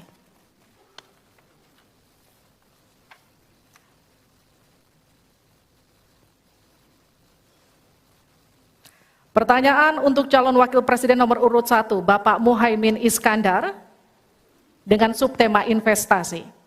Kontribusi usaha menengah terhadap ekonomi kita sebesar 13%, sementara Thailand mencapai 18% dan Singapura 22%. Pertanyaannya, bagaimana strategi paslon meningkatkan investasi untuk usaha menengah dan mendorong usaha kecil naik kelas? Waktu Bapak untuk menjawab 2 menit dimulai sejak Bapak berbicara. Silakan. Terima kasih. Investasi salah satu yang paling penting buat pertumbuhan ekonomi kita. Dan investasi tidak akan ada masuk ke tanah air kita apabila tidak kita bangun trust, kepercayaan internasional, kepercayaan dalam negeri dengan apa? Dengan kepastian hukum dan terjaganya kestabilan usaha yang berkembang di masyarakat kita. Di sisi yang lain, investasi juga masih sangat tertutup. Kita ingin investasi ini begitu terbuka dan tidak hanya berkonsentrasi kepada investasi yang menumpuk pada sektor-sektor tertentu atau padat modal. Kita perlu menggeser investasi ini menjadi padat karya yang bisa melibatkan seluruh anak bangsa ini mendapatkan pekerjaan. Di sisi yang lain, di lain halnya investasi yang transparan akan membuka akses usaha kecil dan menengah untuk terlibat di dalam proses investasi yang masuk ke dalam negeri maupun yang ada di masyarakat. Kedua, agar investasi ini bisa masuk buat kalangan UMKM dan seluruh pelaku usaha kecil, maka kita harus kuatkan kapasitas dan kualitas produksi dari UMKM kita, sekaligus tanggung jawab pemerintah ini meyakinkan sekaligus memberi fasilitas kemampuan pemasaran untuk meyakinkan para calon investor baik di dalam negeri maupun dari luar negeri. Yang lebih penting dari itu adalah kepastian hukum, termasuk di dalamnya adalah jaminan akan investasi tidak akan disalahgunakan atau tidak menjadi beban baru, dalam artian investasi mengandung kecurigaan kerugian yang itu diakibatkan kepercayaan yang menurun. Kredibilitas pemerintah hukum harus ditegakkan untuk membangun trust agar semua yang investasi merasa aman. Cukup, waktu Anda habis. Terima kasih, mohon tenang. Kita mulai untuk meminta tanggapan dari calon wakil presiden nomor urut 2 terlebih dahulu, Pak Gibran. Silakan. Baik, terima kasih Gus Muhaimin. Mungkin PR kita ke depan adalah bagaimana kita bisa menurunkan indeks ICOR kita. Kita ingin indeks ICOR kita turun ke angka 4 atau 5%, sehingga investasi akan naik dan akan menumbuhkan trust juga dari para calon-calon investor. Lalu ini yang perlu kita garis bawahi. Kita ingin akses untuk logistik harus terkoneksikan sehingga distribusi bisa menurun. Lalu untuk UMKM, ini memang PR kita ke depan juga. Kita ingin memperbanyak inkubasi sehingga UMKM kita bisa naik kelas. Kita dampingi dari A sampai Z, kita dampingi dari packagingnya, dari brandingnya, dari marketing ownernya. Setelah selesai, kita dampingi lagi permodalannya. Setelah selesai, kita dampingi lagi untuk bisa mendapatkan off-taker. Terima kasih. Waktu Anda masih tersisa, Bapak. Ini maaf nih. Apa cuman gua yang lihat? Gibran pakai mic, Caimin enggak. Jadi Gibran pakai 2 mic. Apa gitu? Kalian perhatian nggak sih, guys? Komentar coba. Yang Bapak sampaikan itu tadi saya kira itu sangat normatif. Seharusnya begitu. Di lapangan Pak, investasi itu sulit loh Pak. Prosedurnya bertele-tele, ada konflik of interest di mana pejabat yang ngurus itu misalnya harus mendapat sesuatu tapi disalurkan lewat si A, itu laporan yang masuk ke saya. Ada urusan harusnya diinvestasikan untuk rakyat, itu malah disentralisasi ke negara, dibuat PT sendiri lalu diurus sendiri, rakyatnya tidak kebagian. Nah itu yang sering saya dapat laporan dari berbagai tempat. Minta izin misalnya untuk UMKM misalnya, berapa? Perlu 24 meja Pak untuk mendapat izin UMKM.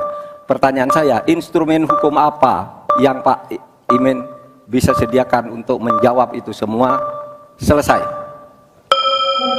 Baik, terima kasih. Guys, beneran. Caimin nggak pakai mic, Pak Mahfud nggak pakai mic, iya kan? Tapi Gibran 2 mic ya, iya kan? Yang meyakinkan para investor masuk, ada prasyarat-prasyarat mutlak yang disiapkan pemerintah. Sekaligus menanggapi Pak Mahfud, kita punya undang-undang Omnibus Law, kita punya sistem baru yang lebih efektif dan ramah terhadap investasi. Tetapi sekali lagi, pemerintah terlampau lambat dalam mengimplementasikan itu semua, sehingga harus kita selepet supaya lebih cepat lagi menyediakan sarana dan prasarana bagi percepatan izin. Berbelit-belitnya izin saya setuju, menjadi penyebab utama trust itu hilang. Nah, kita harus membenahi pada wilayah pemerintahan kita yang harus memberikan satu sarana infrastruktur yang memadai. Saya setuju, logistik menjadi salah satu kunci pentingnya. Logistik yang menyambungkan antara kebutuhan murahnya angkut barang sehingga investasi Cukup, waktu Anda habis. Harap tenang, kita lanjutkan. Kita masih lanjut. Selanjutnya kita akan beralih ke pertanyaan untuk calon wakil presiden nomor urut 2, Bapak Gibran Rakabuming Raka. Untuk itu kami persilahkan panelis Ibu Henry Saparini untuk mengambil subtema. Silakan Ibu. Dan silakan diperlihatkan sih, kepada guys? calon wakil presiden dan juga ke moderator. Pak Mahfud nggak pakai mic, ya Pak Mahfud nggak pakai mic nih. Pak Muhaimin juga nggak pakai mic. Gibran 2 ya, pakai mic pegang juga ya. Benar nggak sih guys? Tapi ya kualitas pembahasannya sih, gua kaget tadi kenapa dibahas omnibus ya. Omnibus bukan jalan Pak Imin kayaknya. Keuangan pajak dan tata kelola APBN APBD. Keuangan pajak dan tata kelola APBN APBD. Baik, untuk selanjutnya Pak Hieronymus Rowa kami mohonkan untuk mengambil undian untuk mengetahui huruf apa yang akan muncul. B, ya. Baik, terima kasih. Kita akan ambil dan buka amplop pertanyaan sesuai dengan undian dan silakan amplopnya masih tersegel. Kami ingatkan kembali, mohon disimak baik-baik karena kami hanya akan membacakan pertanyaan 1 kali. Pertanyaan untuk calon wakil presiden nomor urut 2, Bapak Gibran Rakabuming Raka. Untuk subtema keuangan, pajak, pengelolaan APBN dan APBD. Hanya sepertiga APBN yang dapat digunakan untuk membiayai pembangunan. Padahal janji kerja program paslon memerlukan biaya tinggi. Pertanyaannya, mana yang menjadi pilihan prioritas anggaran? Pembangunan infrastruktur fisik atau pembangunan kualitas SDM dan ekonomi rakyat? Waktu Bapak untuk menjawab 2 menit, kita mulai ketika Bapak mulai berbicara. Baik, terima kasih. Tidak semuanya harus menggunakan Lu kenapa APBN. Contoh IKN, banyak yang gagal paham. Tidak 100% pembangunan IKN itu menggunakan APBN.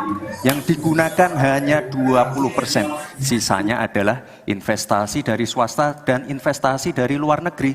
Ini yang banyak yang gagal paham.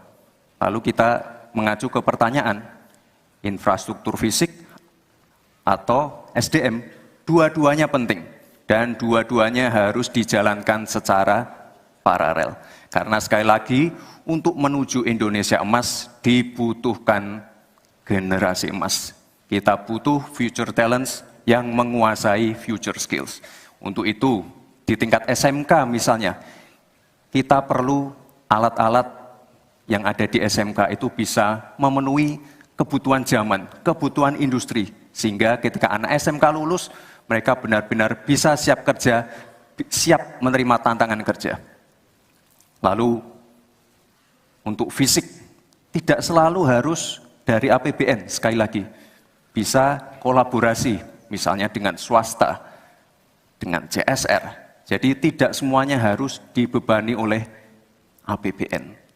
Lalu apa PR kita ke depan? PR kita ke depan harus bisa menambah penerimaan negara. Untuk itu kami dari Paslon 2 akan membentuk lembaga badan penerimaan negara yang dikomandoi langsung oleh Presiden.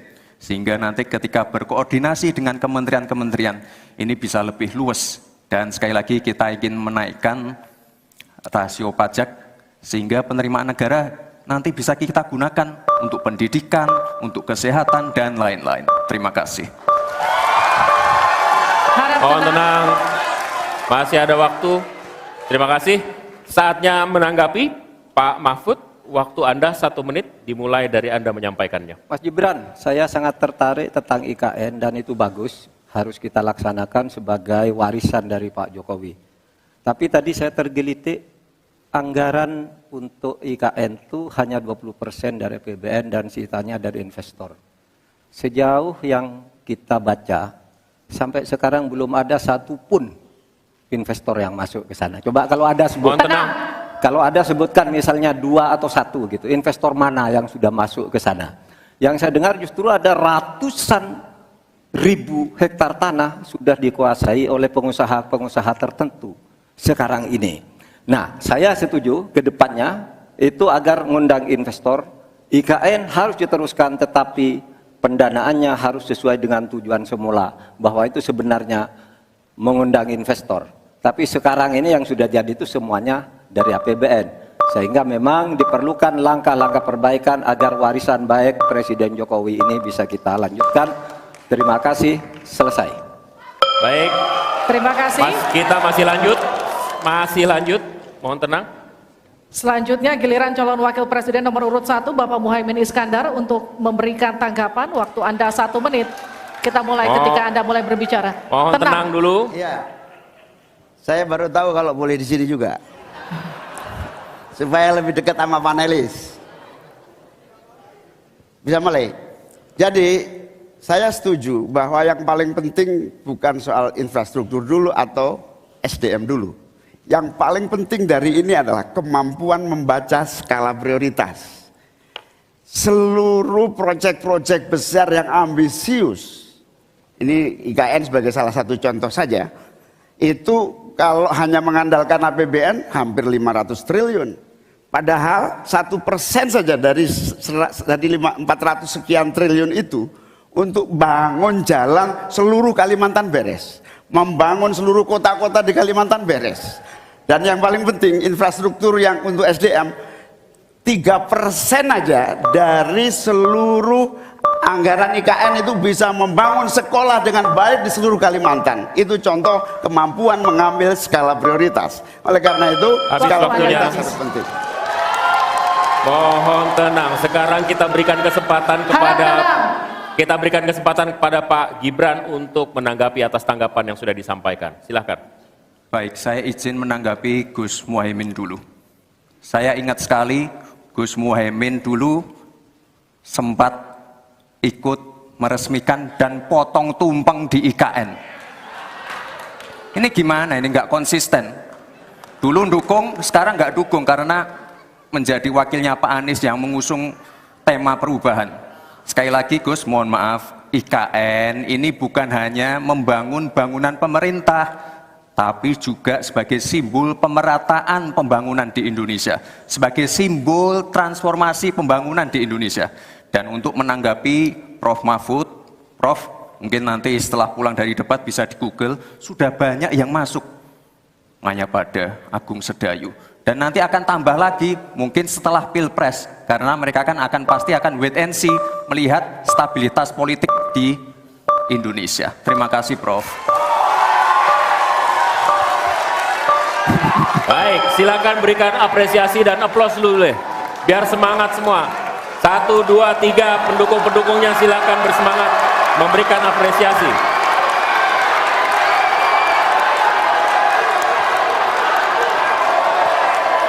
Kita masih akan lanjutkan debat ini di sesi selanjutnya, masih tentang uji panelis yang dilakukan dalam bentuk pertanyaan akan disampaikan. Tetaplah bersama kami di debat kedua calon wakil presiden pemilu 2024.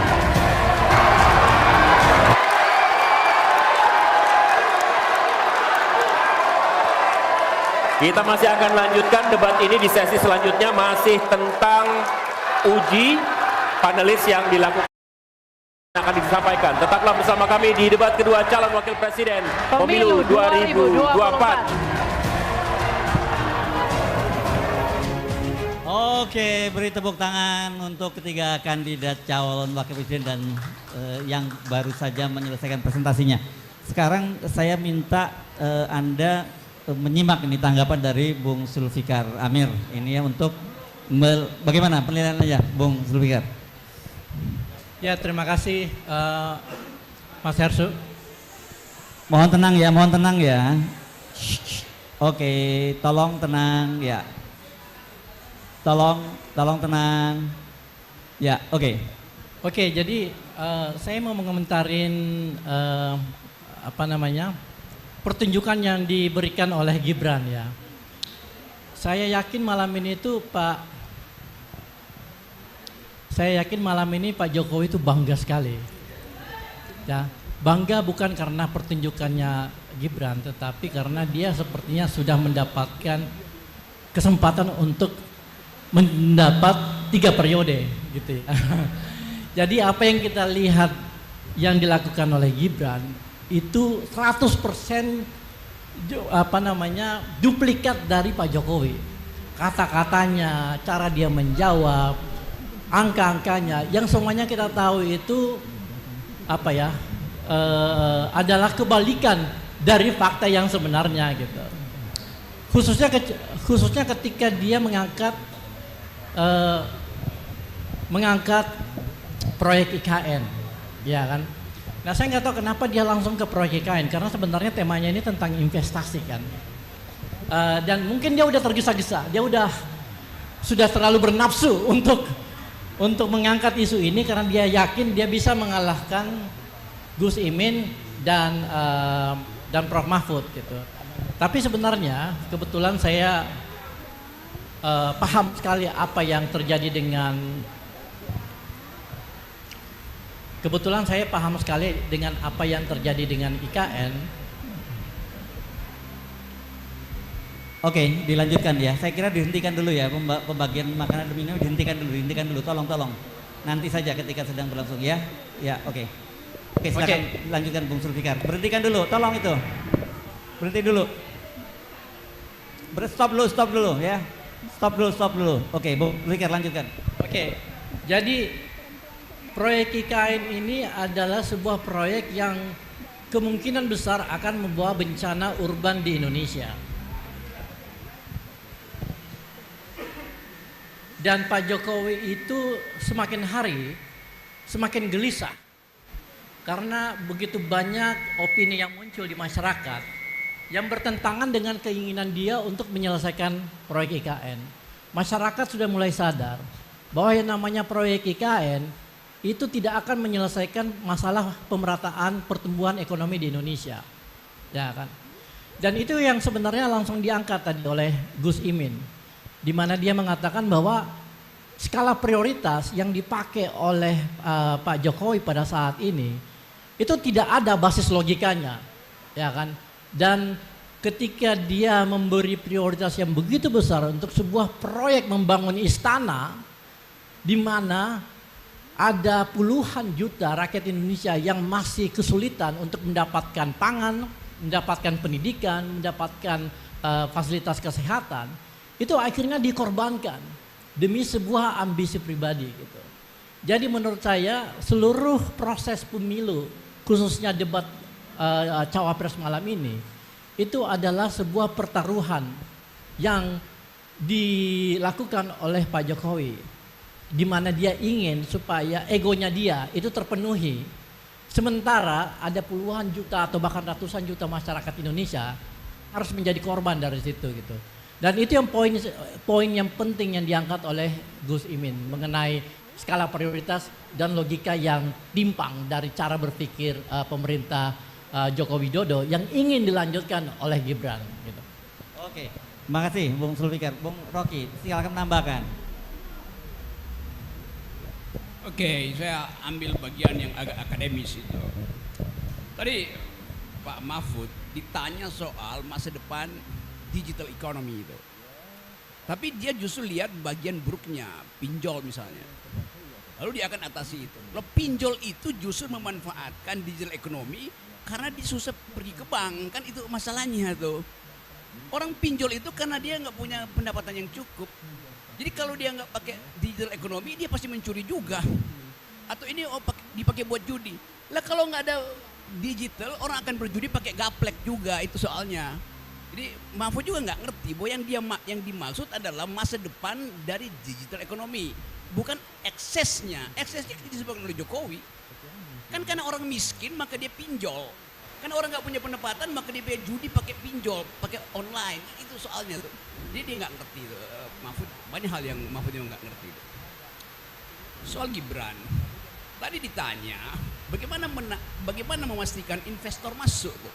Kata Gibran, kita naikkan ICOR, Incremental Capital Output Ratio. Lo justru itu masalahnya.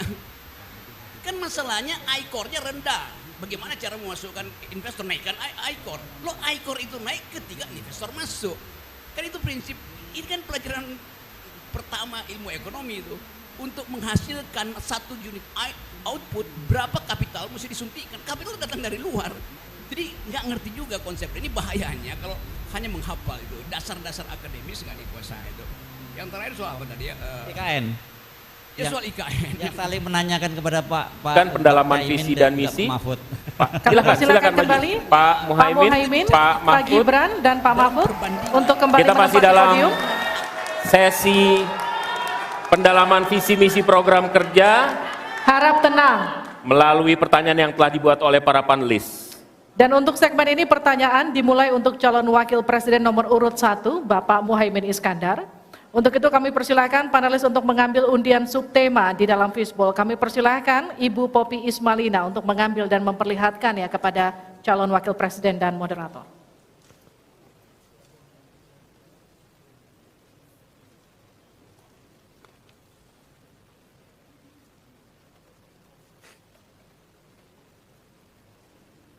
Silakan diperlihatkan. Oke. Perkotaan. Baik, selanjutnya Ibu Retno Agustina Eka Putri untuk mengundi huruf A, B, atau C.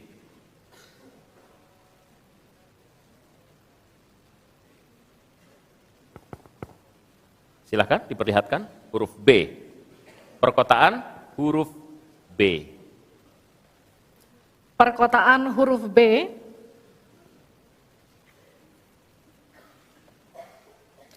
Kita akan buka amplop pertanyaan yang masih disegel. Dan kami kembali ingatkan kepada para calon wakil presiden untuk mendengarkan dengan seksama, karena kami hanya akan membacakan pertanyaan satu kali. Pertanyaan untuk calon wakil presiden nomor urut 1, Bapak Muhaimin Iskandar. Dengan subtema perkotaan. 56% penduduk Indonesia tinggal di perkotaan dan mencapai lebih dari 70% di tahun 2045. Permasalahan akan semakin kompleks, seperti transportasi publik, sampah, dan kawasan kumuh. Pertanyaannya, bagaimana strategi paslon menyiapkan instrumen fiskal khusus untuk mengatasi masalah tersebut? Waktu Bapak untuk menjawab 2 menit. Kita mulai ketika Bapak mulai berbicara. Silakan. Terima kasih. Perkotaan ini menjadi kebutuhan untuk terus menjadi bagian dari pembangunan nasional kita. Di antara kebutuhan pokok dari perkotaan ini adalah infrastruktur yang memadai. Dan dalam kerangka agar tidak terjadi penumpukan penduduk di dalam satu perkotaan, maka pembangunan perkotaan harus dibikin merata di berbagai tempat. kami memiliki satu tekad bahwa di dalam pemerintahan yang akan datang minimal harus dibangun 40 kota baru yang selevel dengan Jakarta. Dengan kemampuan menampung jumlah penduduk, memberikan sarana dan prasarana yang memadai, sekaligus kemampuan untuk terjaganya lingkungan yang memungkinkan untuk sehat. Termasuk kehidupan yang memberikan kenyamanan bagi seluruh penduduknya, di mana perumahan tidak terlampau jauh dari pusat-pusat pekerjaan, di mana akses pendidikan bisa sampai pada yang dibutuhkan. Sementara fiskal yang dibutuhkan, kita harus pandai-pandai mengambil prioritas. Sekali lagi, kita bukan setuju atau tidak setuju IKN. Yang paling penting adalah prioritas kepemerataan dan keadilan agar terbangun kota-kota sehingga sarana air bersihnya terwujud. Balikpapan kasihan, Banjarmasin kasihan, Pontianak kasihan. Karena apa? Kota-kota ini dalam waktu singkat bisa kita sulap menjadi lebih baik. Karena apa? Fiskal yang kita sediakan dirata adilkan di masing-masing perkotaan. Terakhir, bahwa perkotaan membutuhkan pendanaan, kita harus libatkan investasi swasta yang kita beri kepercayaan lebih baik lagi. Terima kasih. Saya berikan kesempatan kepada Pak Gibran, Cawapres nomor 2 untuk menanggapi. Waktu Anda 1 menit, silahkan. Gus Muhaimin ini agak aneh ya. Pengen bangun kota selevel Jakarta tapi nggak setuju sama IKN. Tapi ya monggo lah ya, nggak apa-apa. Yang jelas untuk permasalahan perkotaan kita harus menggarap transportasi umumnya. Kita pastikan transportasi umum ini aman, nyaman, terutama bagi kaum disabilitas, lansia dan anak-anak. Lalu kita pastikan transportasi umum ini ada digitalisasinya. Sekarang kan sudah ada teman bus. Nah ini harus kita replikasi di beberapa kota juga. Lalu untuk mungkin di level-level kota kecil kita pakai skema buy and the service sehingga masyarakat bisa mencoba menggunakan transportasi umum secara gratis. Lalu untuk masalah kumuh, nah ini perlu kolaborasi BSPS dari Kementerian PUPR, RTLH dari Pemda dan juga CSR dari swasta. Terima kasih. Harap tenang. Terima kasih. Waktu Anda masih tersisa? Habis? Cukup. Ya. Selanjutnya calon wakil presiden nomor urut 3, Bapak Mahfud MD untuk menanggapi. Waktu untuk menanggapi 1 menit Bapak. Kita akan mulai ketika Bapak mulai berbicara. Silakan.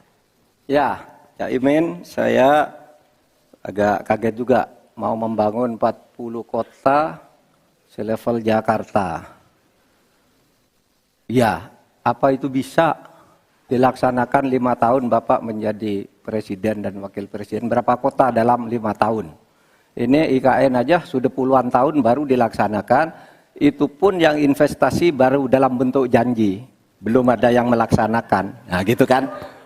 Lalu saudara 40, luar biasa menurut saya, 40 kota selevel Jakarta yang sudah metropolitan seperti itu.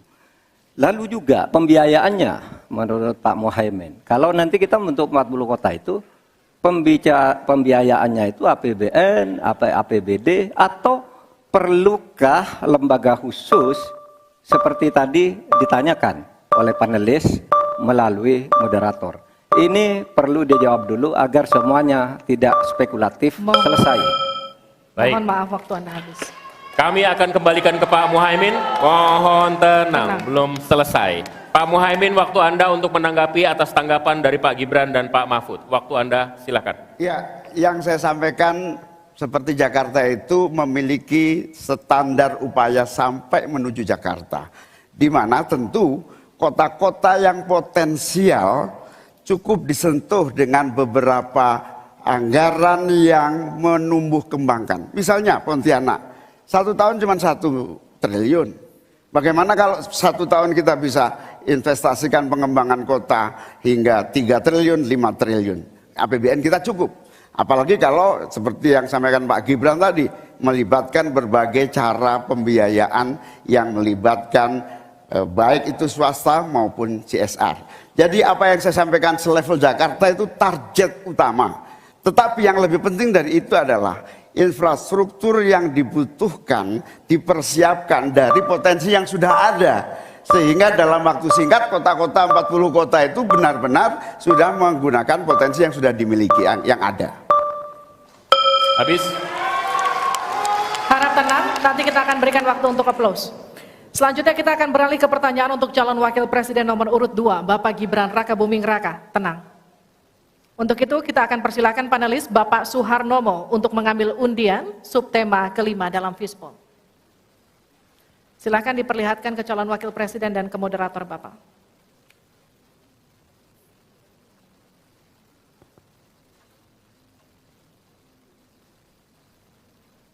Infrastruktur. Pak Tauhid Ahmad, kami undang untuk mengundi huruf A, B, atau C.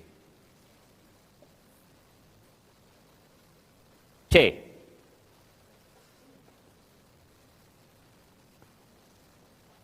Infrastruktur huruf C. Masih tersegel Bapak.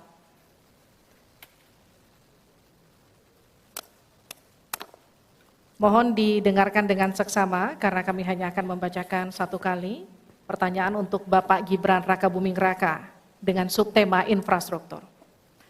Dalam 5 tahun biaya infrastruktur pada proyek strategis nasional sebesar 2.385 triliun rupiah dari APBN. Sementara untuk infrastruktur sosial seperti sanitasi dan air bersih masih memprihatinkan.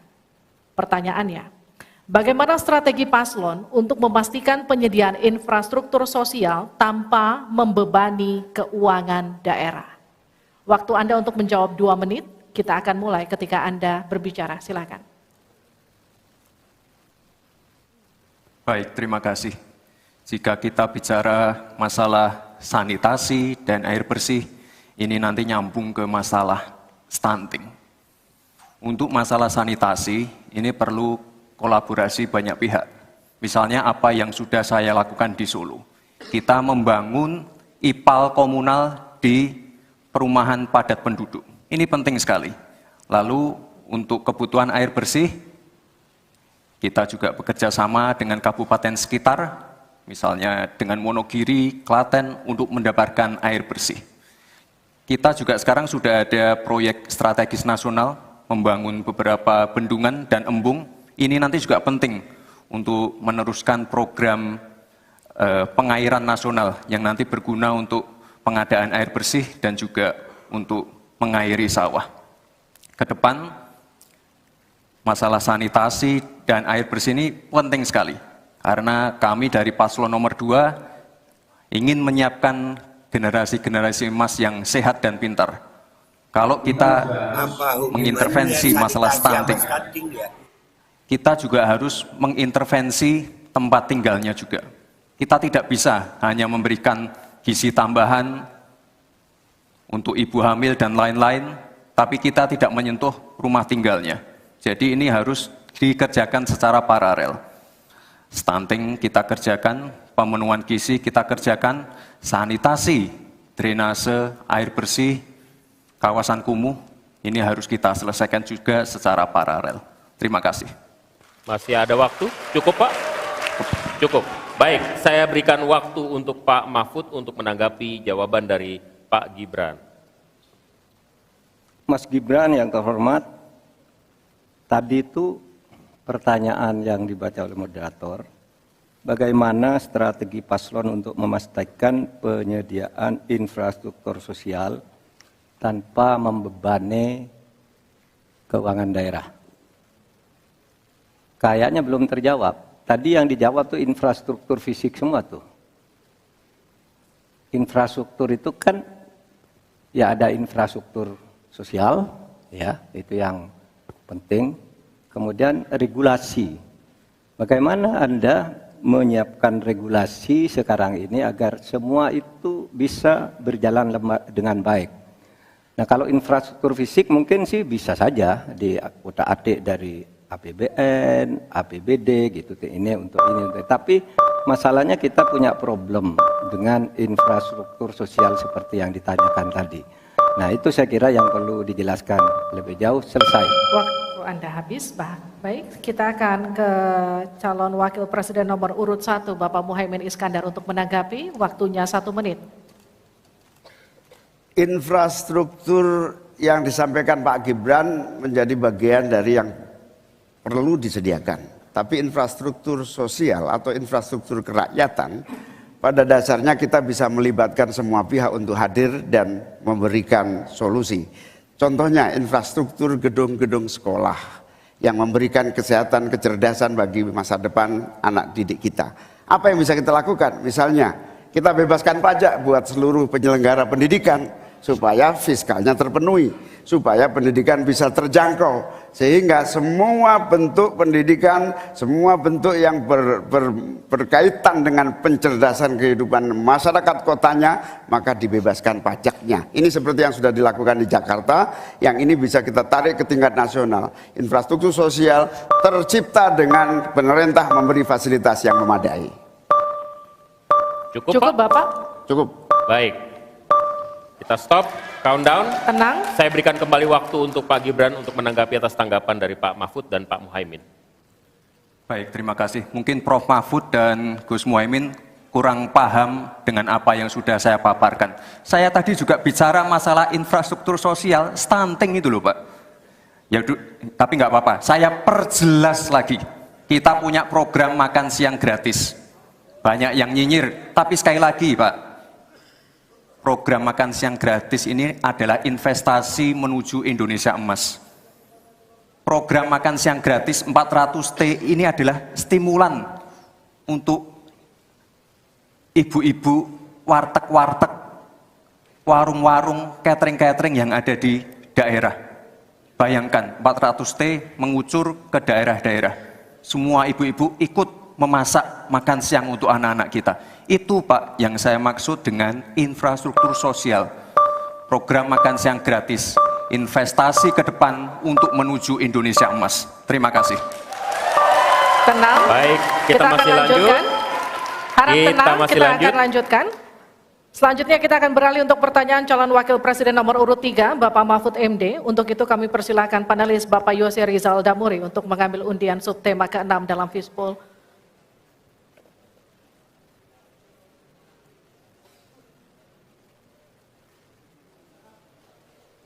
Silakan diperlihatkan ke calon wakil presiden dan ke moderator. Perdagangan. Ya. Dan Bapak Aditya Wardono untuk membantu kita mengundi huruf A, B, atau C.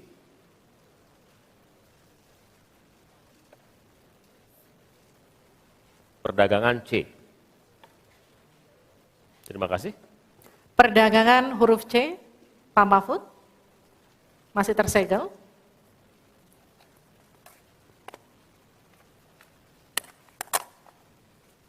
Mohon didengarkan dengan seksama karena kami hanya akan membacakan 1 kali. Pertanyaan untuk Bapak Mahfud MD dengan subtema perdagangan. Untuk meliberalisasi perekonomian, Indonesia telah meratifikasi lebih dari 25 perjanjian perdagangan bebas. Tetapi pemanfaatannya belum optimal untuk mendorong ekspor dan investasi. Pertanyaannya, bagaimana strategi paslon untuk mengoptimalkan pemanfaatan perjanjian-perjanjian tersebut guna meningkatkan ekspor dan memperkecil defisit neraca perdagangan? Waktu Bapak untuk menjawab 2 menit, kami persilakan ketika Bapak mulai berbicara. Baik, menurut saya untuk mengoptimalkan pemanfaatan perjanjian-perjanjian, saudara sekalian, saya dan Mas Ganjar kebetulan Ganjar Mahfud ini sudah berdiskusi lama tentang ini. Sekurang-kurangnya ada 3 hal yang menjadi strategi kami. Pertama, mengutamakan diplomasi ekonomi. Sehingga para duta besar yang ada di luar negeri itu, menurut Pak Jokowi pada saat awal-awal kami dilantik, duta besar itu adalah duta ekonomi. Optimalkan diplomasi ekonomi dengan negara-negara lain. Yaitu.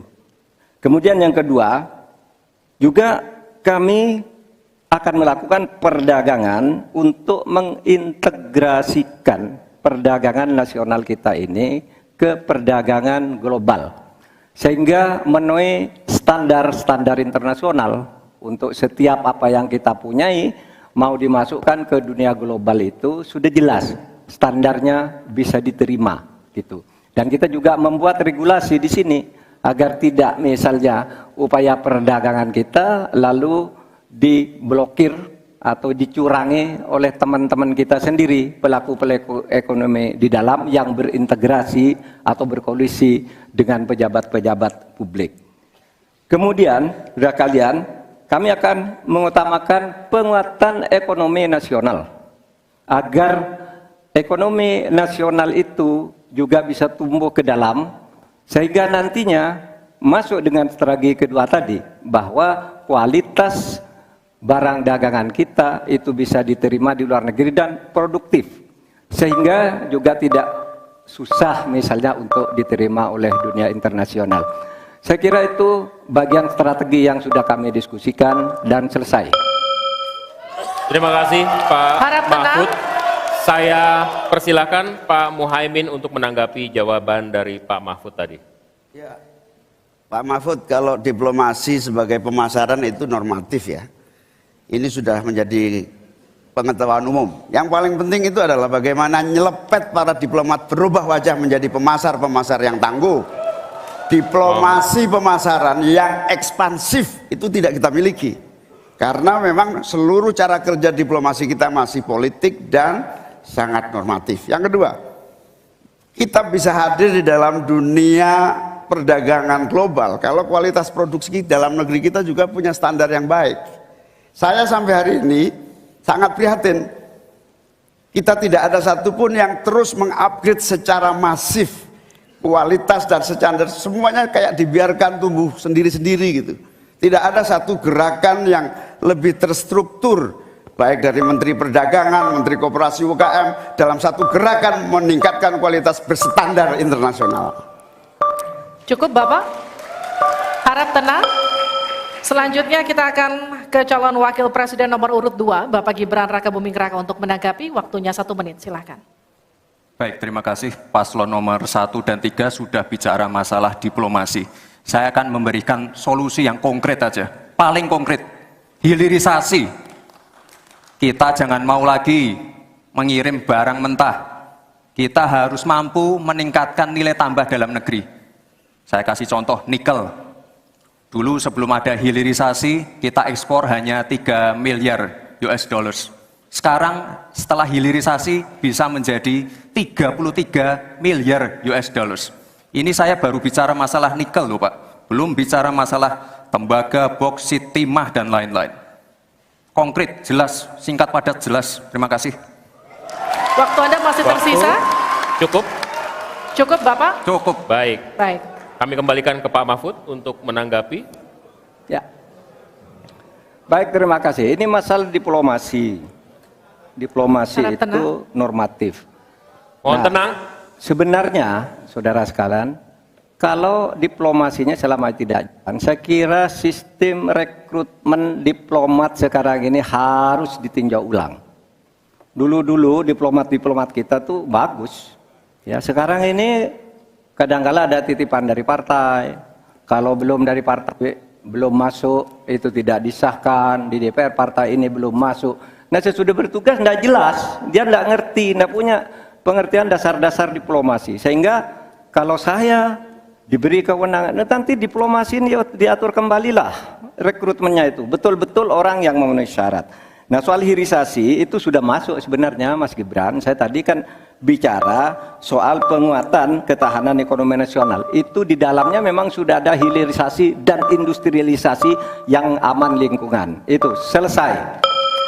Terima kasih, kita berikan apresiasi untuk ketiga calon wakil presiden kita di pemilu 2024. Dan kami persilakan para calon wakil presiden untuk kembali ke tempat duduk masing-masing. Silakan Bapak. Di segmen selanjutnya, ini seharusnya segmen yang kita tunggu-tunggu karena setelah ini mereka akan saling bertanya dan memberikan tanggapan. Interaksi antar kandidat akan dapat Anda saksikan di segmen selanjutnya dalam debat kedua calon wakil presiden pemilu 2024.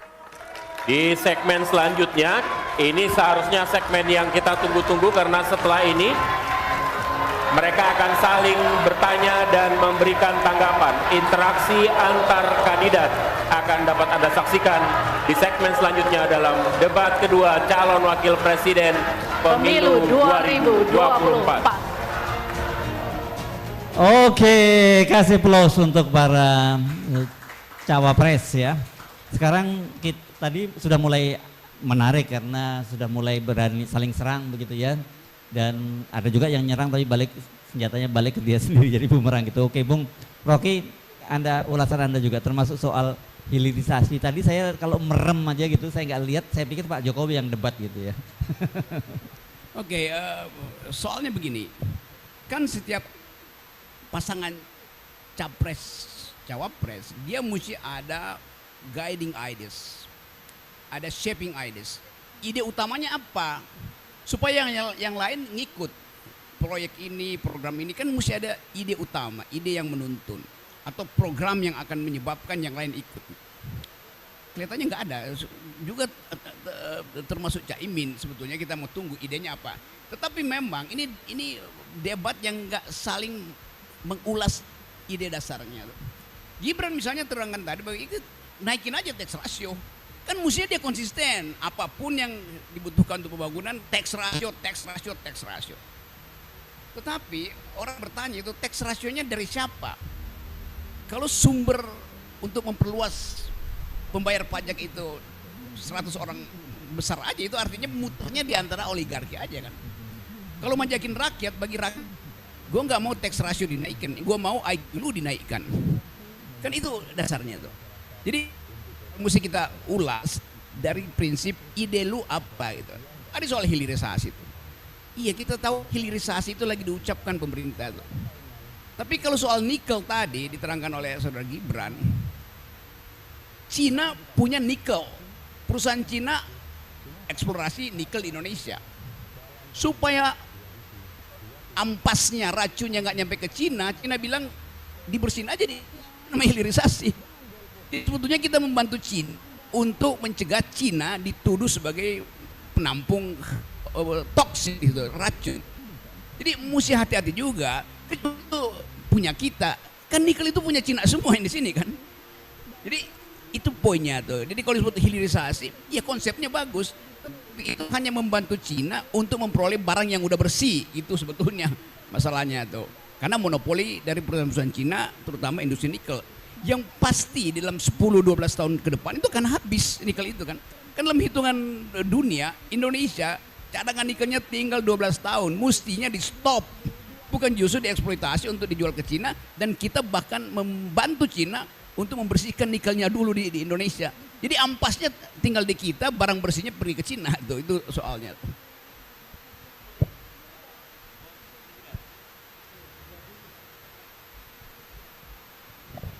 Mungkin melanjutkan tema hilirisasi yang sepertinya menjadi kebanggaan dari programnya Gibran dan Prabowo ya. Jadi hilirisasi ini sebenarnya sebuah skema Ponzi menurut saya ya.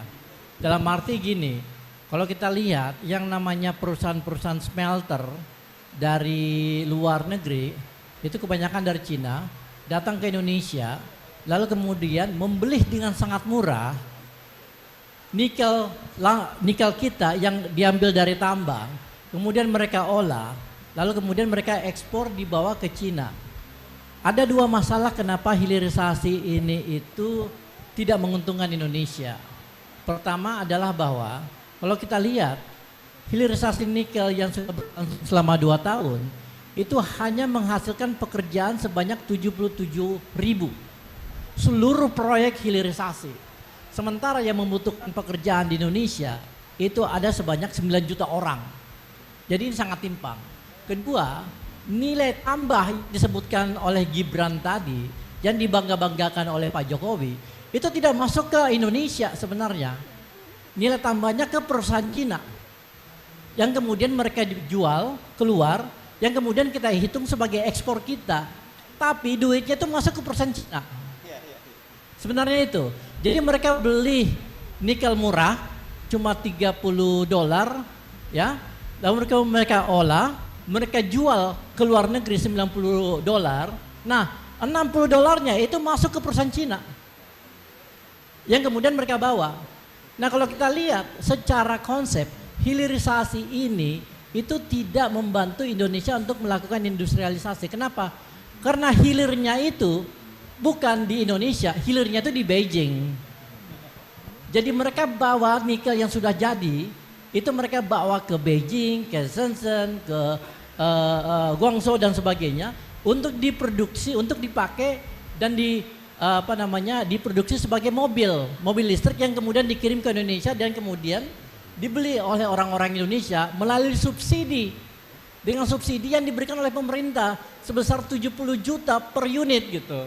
Jadi mereka itu mendapatkan keuntungan berlipat-lipat ganda. Sementara nilai real yang kita dapatkan itu cuma nilai real dari nikel mentah yang kita kasih ke perusahaan smelter.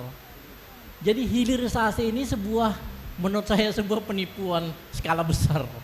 Yang kemudian dijadikan kebijakan nasional dan dijual sebagai alat propaganda politik Pak Jokowi. Oke, kalau tadi dia bolak-balik nyinggung hilirisasi digital itu apa maksudnya? Di dunia ini yang namanya hilirisasi digital itu tidak ada. Saya seorang akademisi dan saya belajar tentang teknologi. Namanya hilirisasi digital itu buatannya Gibran aja tuh. Oke. Nggak ada yang namanya hilirisasi digital. Yang ada itu adalah digitalisasi. Digitalisasi itu ada 3 aspek. Pertama aspek akses, di mana kita potong lagi ya. Kita kembali lagi ke mohon maaf untuk terpancing. Jadi kita sepakat dulu ya, kita komit dulu ya. Karena di sesi ini, jika sesi sebelumnya pertanyaan disiapkan oleh panelis, maka di sesi ini pertanyaan disampaikan oleh kandidat atau calon wakil presiden kepada calon wakil presiden yang lain. Betul, jawaban pertanyaan akan ditanggapi oleh cawapres penanya dan selanjutnya akan direspon kembali oleh calon wakil presiden yang menjawab. Tapi kami kembali mengingatkan kepada para calon wakil presiden untuk melakukan tanya jawab sesuai dengan tema debat, yakni ekonomi kerakyatan dan digital, keuangan, investasi, pajak, pengelolaan APBN dan APBD, perdagangan, infrastruktur, dan perkotaan. Sebelumnya kami undang Bapak-Bapak calon wakil presiden untuk maju lagi ke podium. Kita akan mulai segmen ini segera. Sesuai dengan urutan tadi, kesempatan pertama akan diberikan pada calon wakil presiden nomor urut 2, Bapak Gibran Raka Buming Raka, untuk bertanya kepada calon wakil presiden nomor urut 3, Bapak Mahfud MD. Waktu Bapak 1 menit, dimulai dari Anda berbicara. Baik, terima kasih. Ini karena Prof. Mahfud adalah ahli hukum, saya ingin bertanya bagaimana regulasi untuk carbon capture and storage. Cukup? Cukup Bapak? Baik. Silakan Bapak Mahfud untuk menjawab. Waktu Anda untuk menjawab adalah 2 menit. Kita akan mulai ketika Bapak mulai berbicara. Silakan.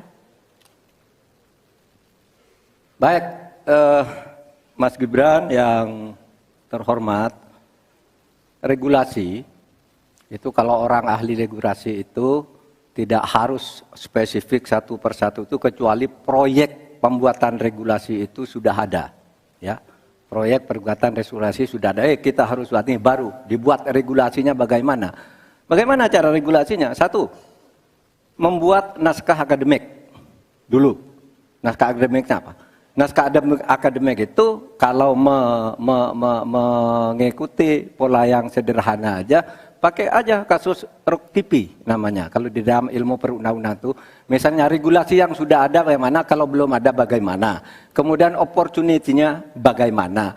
Kemudian kapasitas lembaganya bagaimana. Kemudian komunikasi publiknya bagaimana. Kemudian ideologisnya bagaimana. Itulah yang disebut procipi dan prosedur tentu saja. Nah itu yang akan kita buat. Kalau saya ditanya bagaimana mengatur soal regulasi undang-undang tentang karbon dan sebagainya, bukan hanya karbon dan itu. Jadi itu yang akan kita lakukan. Tetapi sebenarnya ya Yang terpenting itu bagi saya apapun yang akan kita bangun itu kan harus ada sistem pengawasan keuangan. Barangkali Mas Gibran sudah tahu atau belum tahu juga karena ini baru. Pada tanggal 9 Desember kemarin itu sudah ada sebuah sistem SIPD namanya, Sistem Informasi Pemerintahan Daerah, yang itu mengaitkan dengan APBN dan sebagainya, sehingga ada pengawasan terhadap uang itu mulai dari perencanaan, pelaksanaan sampai evaluasi dan sebagainya. Nah itu saya kira pedoman utamanya. Selesai. Cukup. Baik. Harap tenang. Masih belum Kita selesai. lanjutkan. Ini masih belum selesai nih. Kami berikan kesempatan kembali kepada Pak Gibran untuk menanggapi. Baik, terima kasih Pak. Kalau masalah SIPD ya tentu saya tahu Pak. Saya kan wali kota Pak. Saya pasti pakai SIPD untuk perencanaan anggaran kami Pak. Tapi kembali lagi ke pertanyaan saya Pak. Pak Prof Mahfud menjawab 2 menit. Tapi pertanyaan saya belum dijawab sama sekali Pak. Apa regulasinya Pak untuk carbon capture and storage? Simple sekali Pak pertanyaan saya Pak. Mohon dijawab Pak. Dijawab sesuai pertanyaan yang saya tanyakan Pak. Nggak perlu ngambang kemana-mana Pak. Terima kasih. Baik, cukup ya Pak ya. Kita lanjutkan, silakan Pak Mahfud. Jadi begini Mas Gibran, di dalam ilmu hukum, misalnya saya tanya kepada Anda sekarang ya, bagaimana cara membuat aturan tentang antariksa nasional? Anda pasti tidak tahu. Jawab sekarang coba kalau pasti tidak tahu. Karena Harap tenang. Karena hukum itu perlu masalahnya dulu apa yang mau dibuat. Itulah kemudian dibuat naskah akademik menurut peraturan yang sekarang ada. Di dalam Perpres itu disebutkan buat naskah akademik. Nah, akademik itu nanti dinilai bersama lalu dibahas gitu rame-rame. Nah, naskah akademik itulah yang akan menentukan bagaimana prosedur, kemudian bagaimana sebenarnya materi-materi yang diperlukan untuk itu. Apakah ini sudah ada yang ngatur cuma namanya berbeda atau tidak. Nah itu semua kalau Anda tanya gimana sih cara membuat peraturan, ya gampang, sesederhana itu aja. Kalau Anda ditanyakan hal baru, jadi buat naskah akademik, kita diskusikan. Nah itu sebuah prosedur karena Anda bicara membuat hukum. Selesai. Baik, tenang, harap tenang, kita lanjutkan. Kalau tadi kita sudah melihat bagaimana calon wakil presiden nomor urut 2 berhadapan dengan calon wakil presiden nomor urut 3, kini adalah kesempatan untuk calon wakil presiden nomor urut 3 berhadapan dengan calon wakil presiden nomor urut 1. Silakan Pak, waktu Anda. Bertanya 1 menit, kami persilakan Pak Mahfud. Baik, Bapak Cawapres Pak Mohaimin, saya melihat ya visi, di dalam visi misi Anda itu ada rayaan I-Core 45. Efisiensi akan meningkat. Nah, Pak, kalau itu bisa dicapai seperti di tahun 89-91, maka pertumbuhan ekonomi kita ini bisa mencapai 7% lah. Kalau 4 saja, Anda punya visi targetnya itu ekornya 4 sampai 5. Padahal pertumbuhan dengan 4 saja itu bisa 7% pertumbuhan ekonomi nasional. Sehingga dengan demikian saya kok jadi ingin tahu kenapa di dalam visi misi Anda tingkat pertumbuhan yang ditargetkan hanya 5 sampai 65. Kok tidak berani 7? Kalau 4 apalagi sampai 5 seharusnya berani sampai 7. Selesai. Silakan waktu Anda 2 menit. Terima kasih. Kalau membuat target pertumbuhan bisa saja 7-8% bisa saja. Tetapi yang ingin kita wujudkan adalah pertumbuhan yang berkualitas dan inklusif. Di mana setiap pertumbuhan itu memiliki apa yang disebut sebagai dampak langsung di dalam penyerapan tenaga kerja, di dalam peningkatan pendapatan masyarakat, di dalam satu percepatan pemerataan pembangunan. Target 5,5 sampai 6% itu dengan kalkulasi agar kalau kita tidak terlampau realistis, kita khawatir ujung-ujungnya utang luar negeri lagi. Utang luar negeri yang terlampau banyak ini mengakibatkan beban bukan hanya pemerintahan hari ini, tetapi juga anak turun kita akan mengalami banyak beban utang yang panjang. Salah satunya adalah bagaimana agar APBN kita sehat.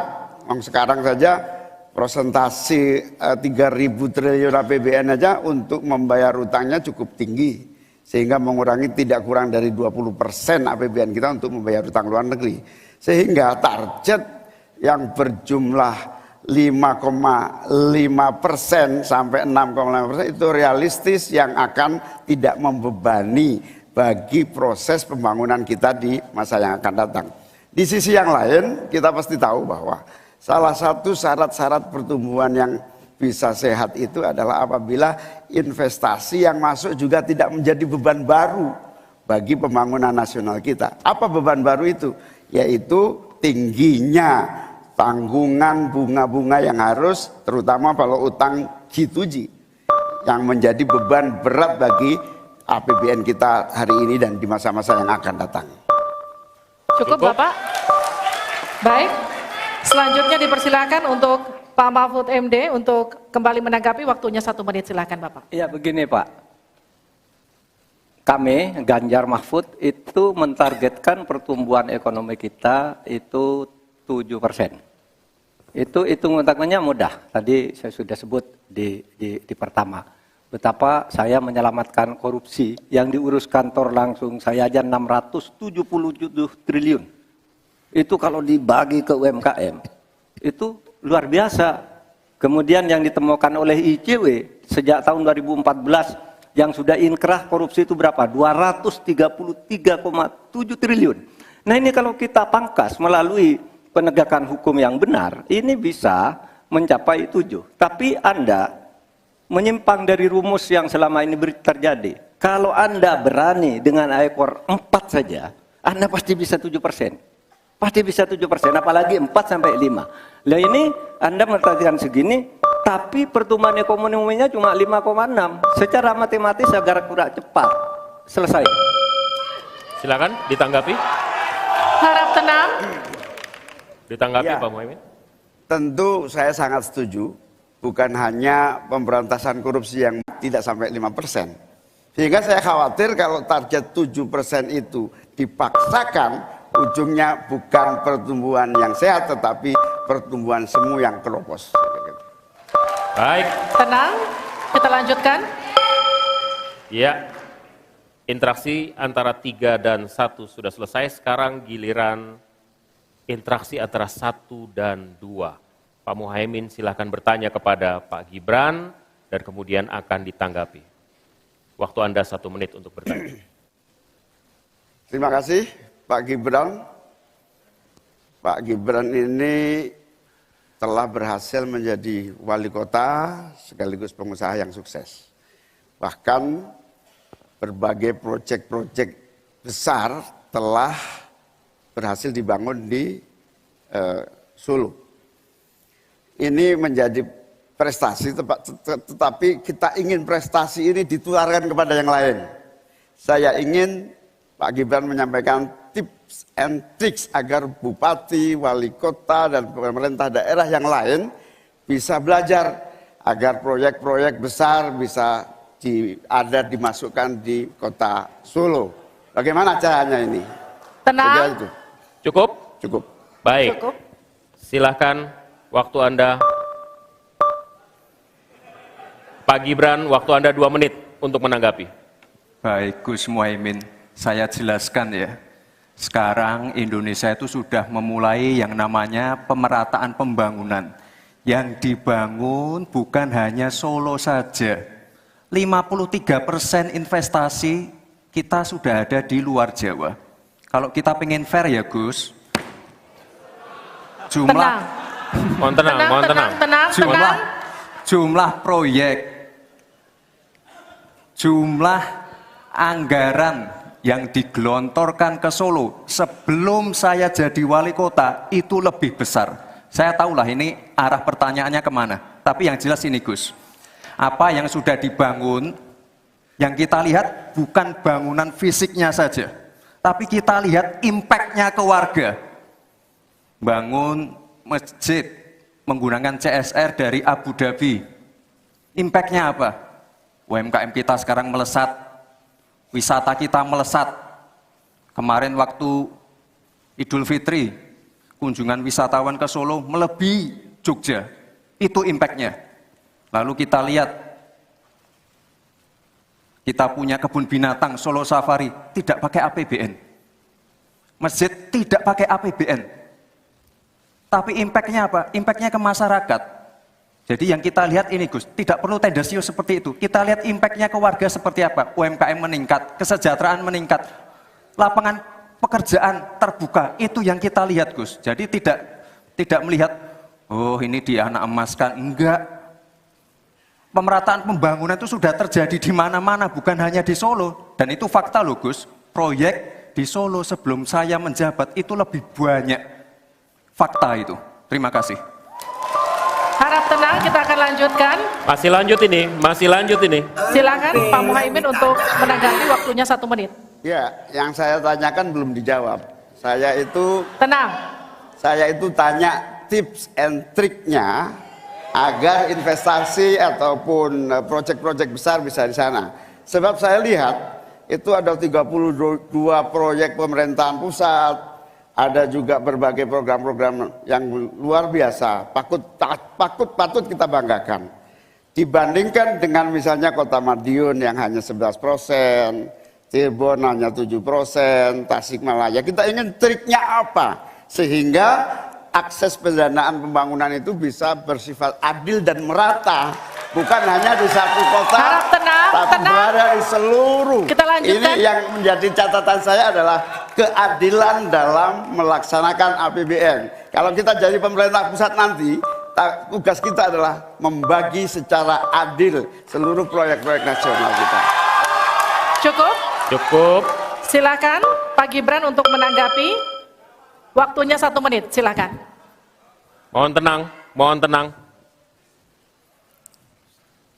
Baik Gus, saya jawab lagi. Sebelum ada proyek dari pusat masuk, kita ya, para wali kota ya, harus menyiapkan yang namanya readiness kriteria. Kalau nggak ada itu, nggak mungkin proyek itu masuk. 2, kita sebagai wali kota harus menyiapkan hal-hal non-teknis. Relokasi, nego dengan warga-warga, bantaran sungai, bantaran rel kereta api. Itu Gus, 1. Lalu kita juga harus berkolaborasi, tidak semuanya pakai APBN. Ada yang pakai APBN plus APBD plus dibantu, saya sering dibantu Pak Ganjar, gubernur saya. Ini kolaborasi, jadi tidak semuanya APBN, ini kolaborasi, ada CSR juga, ada BUMN juga, ini kolaborasi. Dan sekali lagi sebelum itu masuk, kami para wali kota menyiapkan readiness kriteria, itu. Jadi ya saya kira ini cukup fair Gus. Ayo mana pendukung? Apresiasinya.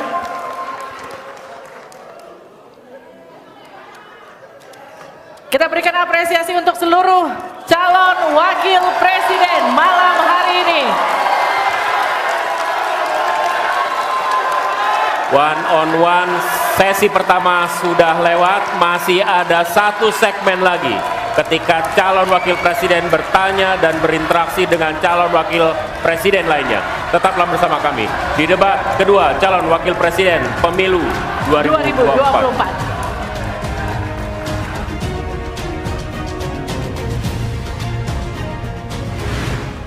Pemilu 2024 kamu nyoblos apa Nat?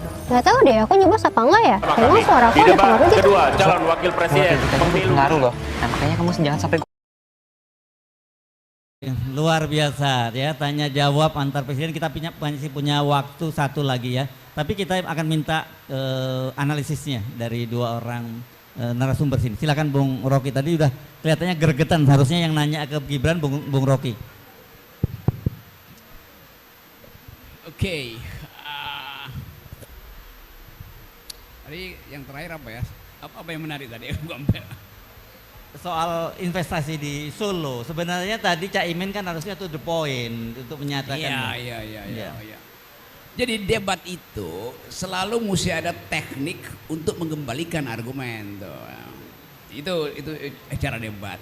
Nah, Cak Imin mengumpankan sesuatu yang justru bagian pengetahuan dari Gibran. Apapun ceritanya, saudara Gibran melakukan aktivitas birokrasi. Jadi mestinya Caimin bilang begini, Mas Gibran,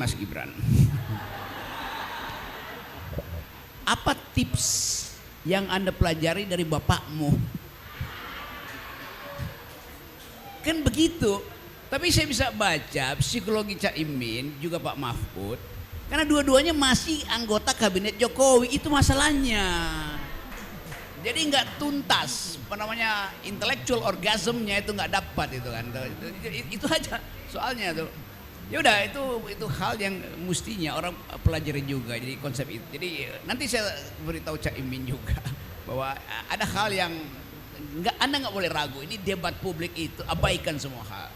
Mahfud juga begitu, ngajarin teknik membuat hukum, bukan itu masalahnya. Soal lingkungan itu bukan punya Indonesia. Indonesia diajukan sebagai kasus di dalam upaya membuat regulasi global. Itu udah selesai itu. Jadi mestinya Mahfud bilang, saya tinggal copy paste aja yang punya Kanada, yang punya Jepang, yang punya Belgia, kan semuanya itu yang ada di situ. Jadi terlihat bahwa memang kapasitas untuk memikirkan bangsa memerlukan IQ bagus, memerlukan kecepatan berpikir. Nah, kita pelajari itu. Mudah-mudahan yang ketiga dievaluasi betul-betul. Dan saya sudah terangkan kemarin di FNN bahwa nanti Gibran akan ambil poin dari kedudukan dua tokoh ini, Caimin dan Mahfud, yang masih tergantung pada Jokowi. Betul, dia lakukan itu. Jadi Gibran memang ngikutin nasihat dari FNN. Tetapi sekali lagi, tetap juga kita tahu Gibran menghafal, itu masalahnya kan. Kan nggak ada yang otentik di situ kan. Jadi dari awal kita tahu bahwa ya kita nggak lihat debatnya sebetulnya, kita tunggu siapa yang KO. Lepas dari isi substansinya. Jadi saya terangkan itu karena sebagai akademisi dan sebagai narasumber FNN, kita mesti jujur membuat analisis itu. Apapun isinya kita mesti terangkan. Bagian ini kacau, bagian ini oke. Tadi Caimin masih mampu untuk membalikkan konsep dia bahwa bukan soal Jakartanya, tetapi modeling itu yang mesti dimaksudkan, dan dengan memanfaatkan kapasitas yang sudah ada di 40 kota yang mirip Jakarta kira-kira kan. Jadi tinggal didorong sedikit soal itu. Nah, Pak Mahfud juga masih nagih soal 7%. Jadi kalau ICOR-nya 4 masih bisa naik 7%. Loh, itu juga absurd. Karena dunia ini bahkan diproyeksi akan turun yang 4,5 bahkan 3,5 tuh. Tiba-tiba Indonesia 7 itu. Lalu dari mana ceritanya tuh sumber untuk menaikkan pertumbuhan itu kan. Jadi kadang-kala juga Mahfud imajinasinya terlalu tinggi tuh. Harusnya IQ-nya yang tinggi. Oke, Bung Sri Bekar masih ada waktu pendek untuk menambahkan. Saya ingin menjelaskan kenapa Caimin seperti yang kita lihat barusan gitu. Jadi saya bukan mau membela, tetapi gini, kebetulan saya bagian dari Dewan Pakar, ya. Dan seminggu yang lalu kita sudah mempersiapkan bahan-bahan yang bisa dipakai untuk dipakai Caimin dalam debat ini gitu. Tapi ada satu asumsi yang dipegang oleh semua anggota Dewan Pakar bahwa Gibran ini itu adalah anak yang sangat naif, sangat lugu karena apa yang kita lihat di media sosial. Dia ngomong soal asam sulfat, lalu kemudian banyak hal-hal yang dia katakan itu tidak benar gitu. Jadi kita beranggapan bahwa anak ini memang punya kemampuan yang relatif rendah, ya kan? Nah, kita pingin supaya Caimin itu tidak menyerang Gibran. Kenapa? Karena kalau dia diserang, dia akan mendapatkan simpati dari orang-orang. Dan itu kecenderungan orang Indonesia. Apalagi ketika dia lihat ada anak muda diserang dua bapak-bapak gitu, dan dia sepertinya terjebak, orang akan memberi simpati ke dia gitu. Nah, itu asumsi yang kita pakai minggu lalu dan kemudian terbukti salah. Ya kan, ternyata dia cukup cemerlang ya, walaupun tentu masih banyak hafalan-hafalan yang tidak bisa dia sebutkan gitu. Tapi saya mau bandingkan, Caimin tadi mungkin terlalu sopan untuk bertanya, tapi yang saya kasihan sebenarnya Prof Mahfud. Dia tidak tahu pertanyaannya, dia nggak ngerti itu apa yang namanya carbon capture. Nah sebenarnya kalau dia paham itu, dia bisa ngembalikin ke Gibran bahwa itu bukan topik infrastruktur, itu topik lingkungan. sebenarnya. Jadi carbon capture itu cara menangkap karbon di udara supaya udara kita itu tetap bersih. Jadi ini masalah itu memang ada infrastrukturnya, tapi sebenarnya ini lebih mengacu pada permasalahan lingkungan, bukan permasalahan infrastruktur. Dan Prof Mahfud nggak tahu. Saya tadi sebenarnya nggak tahu, juga nggak tahu gitu. Nah iya benar, Ya. gitu. Dan akhirnya Prof Mahfud memberi kuliah tata negara untuk semester 1. Kalau bikin undang-undang itu harus pakai naskah akademik. Oke, kita kembali lagi ke sana ya. Ini inget unicorn dulu Pak Mahfud nanya unicorn ke Pak Jokowi dan sama-sama Pak Jokowi nanya unicorn ke Pak Jokowi sama-sama nggak tahu juga sebenarnya. Oke. Calon Wakil Presiden nomor urut 2 yang bertanya. Segmen ini kita akan mulai dengan sebaliknya, yakni calon Wakil Presiden nomor urut 3 yang akan bertanya kepada cawapres nomor urut 2. Namun kami akan kembali mengingatkan kepada para calon wakil presiden untuk melakukan tanya jawab sesuai dengan tema debat malam hari ini, yakni ekonomi, kerakyatan dan digital, keuangan, pajak, pengelolaan APBN dan APBD, investasi, perdagangan, infrastruktur, dan perkotaan. Untuk itu kami undang kembali para calon wakil presiden untuk kembali menempati podium masing-masing. Kita dengarkan pertanyaan dari Cawapres 3 ke Cawapres 2. Sama rulenya seperti tadi Pak Mahfud. Waktu Anda kami persilahkan. 1 menit, silakan Bapak. Baik, terima kasih moderator. Anda mengingatkan agar kembali ke tema debat. Karena tadi pertanyaannya itu carbon capture itu nanti debat keempat tanggal 21 Januari. Tapi saya tahu itu kan untuk menghindari tidak adanya regulasi sekarang ini agar tidak lagi terjadi penggundulan karena food estate seperti yang terjadi. Saya sekarang mau bertanya dalam topik ini. Di dalam visi dan misi Anda disebut kalau rasio pajak dinaikkan menjadi 23%.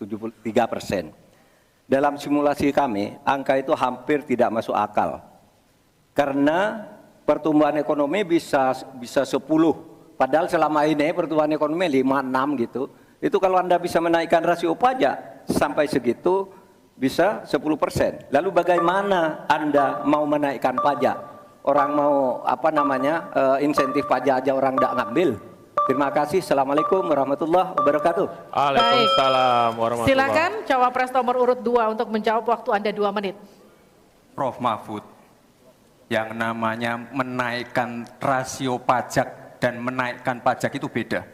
Satu, gimana caranya menaikkan penerimaan pajak atau menaikkan rasio pajak? Saya tadi sudah bilang di segmen sebelumnya, kita akan membentuk badan penerimaan pajak dikomandoi langsung oleh Presiden, sehingga akan mempermudah koordinasi dengan kementerian-kementerian terkait. Itu.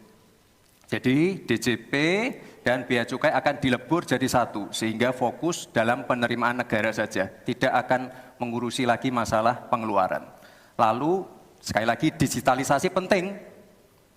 Saya melihat di Kementerian Keuangan juga sudah menyiapkan, tapi mungkin aplikasinya masih pada tahap testing and enrichment. Kita melihat sudah ada Cortex system yang akan disiapkan. Ini nanti akan mempermudah proses bisnis, mempermudah proses administrasi, memperbaiki pelayanan pajak. Misalnya sekarang nanti ketika sistemnya itu keluar, ketika kita akan melaporkan SPT tahunan, kita tidak perlu lagi mengisi dan menghitung karena sistemnya sudah pre-populated, sehingga tinggal klik, tinggal konfirmasi, selesai. Mempermudah. Lalu untuk masalah pertumbuhan ekonomi, Pak, tadi saya bicara masalah hilirisasi, bicara masalah investasi. Sekali lagi Pak, tadi saya baru bicara masalah nikel, kita belum bicara masalah tembaga, boksit, timah, tembaga, bioetanol, bioaftur, biodiesel. Kita kalau serius ya Pak ya, kita benar-benar bisa menjadi raja energi dunia Pak. Tapi kita harus serius dan harus fokus dan harus ada keberlanjutan dan penyempurnaan. Matur nuwun Prof Mahfud. Harap tenang, kita lanjutkan. Kita beri kesempatan kepada Bapak Mahfud MD untuk menanggapi. Waktunya 1 menit, silakan ya, Bapak. Mas Gibran yang terhormat, apa sih perbedaan antara penerimaan pajak dan tax ratio? Anda bicara 23%, 23% dari apa ini?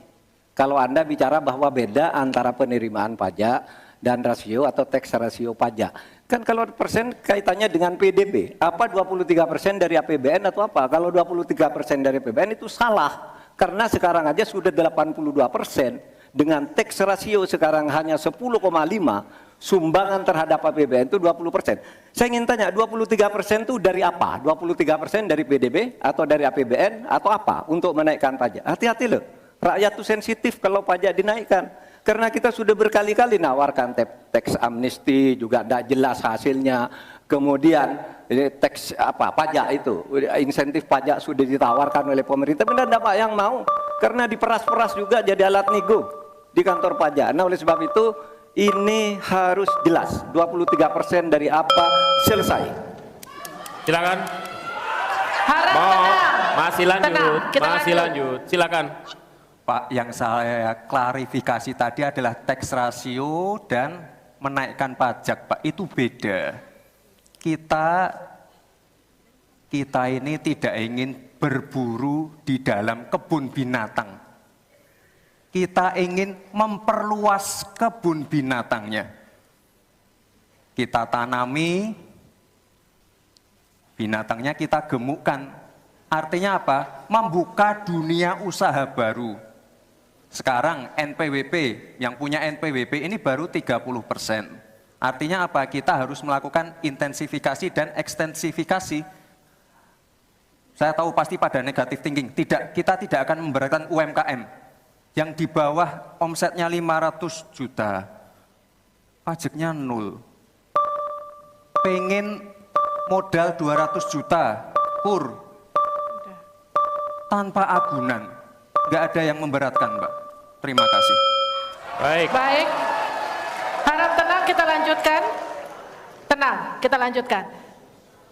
Kali ini saya akan mempersilahkan untuk calon wakil presiden nomor urut 1 untuk memberikan pertanyaan ke calon wakil presiden nomor urut 3, Bapak Muhaimin Iskandar. Waktu Anda untuk bertanya adalah 1 menit. Saya persilahkan.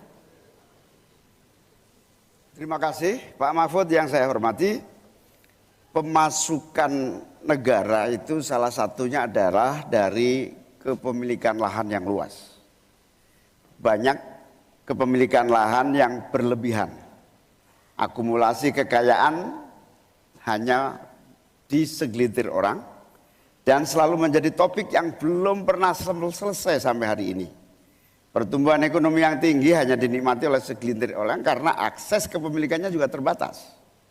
Pemerataan menjadi kata yang tidak bermakna.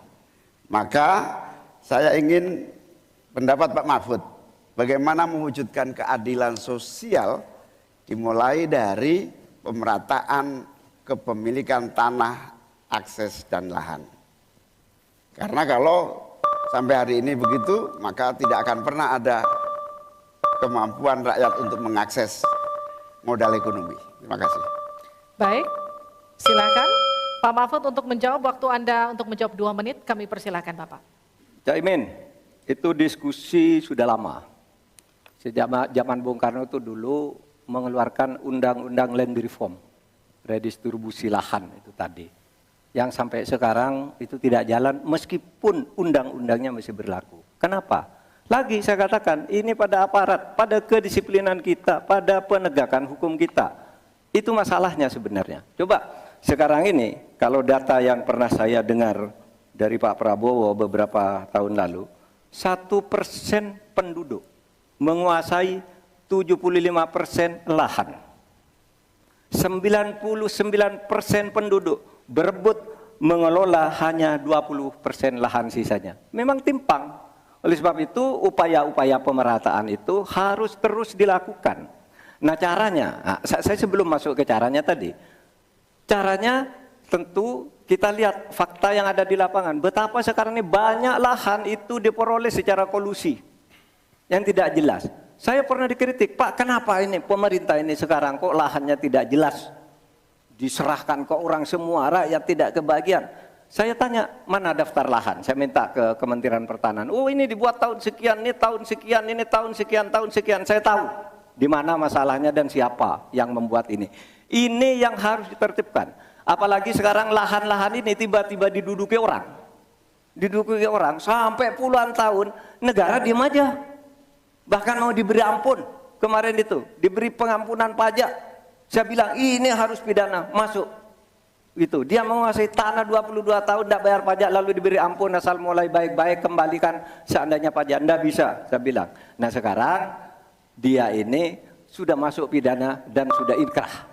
Nah itu saya kira jalan yang keluarnya itu kedisiplinan kita menegakkan aturan. Itu saja saya kira jawaban yang menurut saya simpel dan tepat, selesai. Baik, silakan Pak Muhaimin untuk memberikan tanggapan dari jawaban Pak Mahfud tadi. Terima kasih.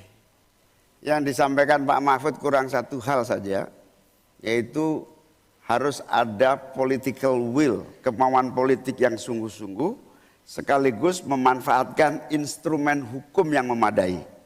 Saya ingat debat Pilpres 5 tahun yang lalu, ada komitmen untuk membagi lahan dengan menggunakan land reform dengan istilah, menurut waktu itu kita istilahkan dengan distribusi kepemilikan lahan. Sehingga yang ingin saya tegaskan dari jawaban Pak Mahfud tadi adalah instrumen hukum harus dipakai secara optimal, diikuti dengan kemauan dan kesungguhan politik, bukan hanya retorika politik. Oleh karena itu agar tanah-tanah yang dikuasai oleh segelintir orang terdistribusi dan rakyat ikut menikmati, terutama untuk lahan-lahan pertanian yang lebih produktif. Terima kasih. Silakan langsung ditanggapi Pak Mahfud, waktu Anda. Ya, memang begitu kan, dari program yang kami lakukan, kita akan melakukan redistribusi tanah. Dulu dalam 5 tahun terakhir ini bahkan ada kan pembagian tanah untuk rakyat agar merata. Lalu ada 1 juta sertifikat. Setahu saya 1 juta sertifikat itu memang sudah dibagi, tetapi itu untuk mereka yang memang sudah menempati tanah itu.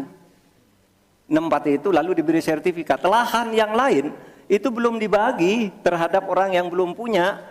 Nah itulah yang akan kita kerjakan besok dalam rangka redistribusi tanah itu. Itu betul Pak Muhaimin, betul 100% bahwa masalahnya political will. Di antara political will yang paling penting itu adalah penegakan hukum. Political will untuk menegakkan hukum itu adalah kuncinya. Aturannya semua sudah ada, tapi kemudian bocor di mana-mana, tidak jalan di mana-mana. Banyak tanah orang tidak pernah dijual, tiba-tiba dirampas orang lain dan dia tidak berdaya. Nah itulah masalahnya, Cak Imin. Selesai. Tuntas. Terima kasih. Kita lanjutkan. Tenang. Tenang. Kita lanjutkan. Sekarang adalah waktu untuk Cawapres nomor urut 2 bertanya dengan Cawapres nomor urut 1. Bapak Gibran Rakabuming Raka, Anda dipersilakan untuk bertanya kepada Bapak Muhaimin Iskandar. Waktu bertanya 1 menit, saya persilakan. Baik, terima kasih. Karena Gus Muhaimin ini adalah ketua umum dari Partai PKB. Saya yakin sekali Gus Muhaimin paham sekali untuk masalah ini. Bagaimana langkah Gus Muhaimin untuk menaikkan peringkat Indonesia di SGIE? Terima kasih. SGIE. Cukup Bapak? Bapak Gibran cukup? Cukup. Baik, silakan. Bapak Muhaimin untuk menjawab, waktu Anda menjawab 2 menit, kami persilakan. Terus terang SGIE saya nggak paham. SGIE itu apa? Tenang. Stop. Ada lagi pertanyaan atau ini waktu Anda untuk memberikan jawaban, waktunya 2 menit. Oke. Kalau Anda menggunakan untuk bertanya, waktu akan habis. Tidak apa-apa? Tidak apa-apa karena saya tidak pernah mendengar istilah SGIE itu.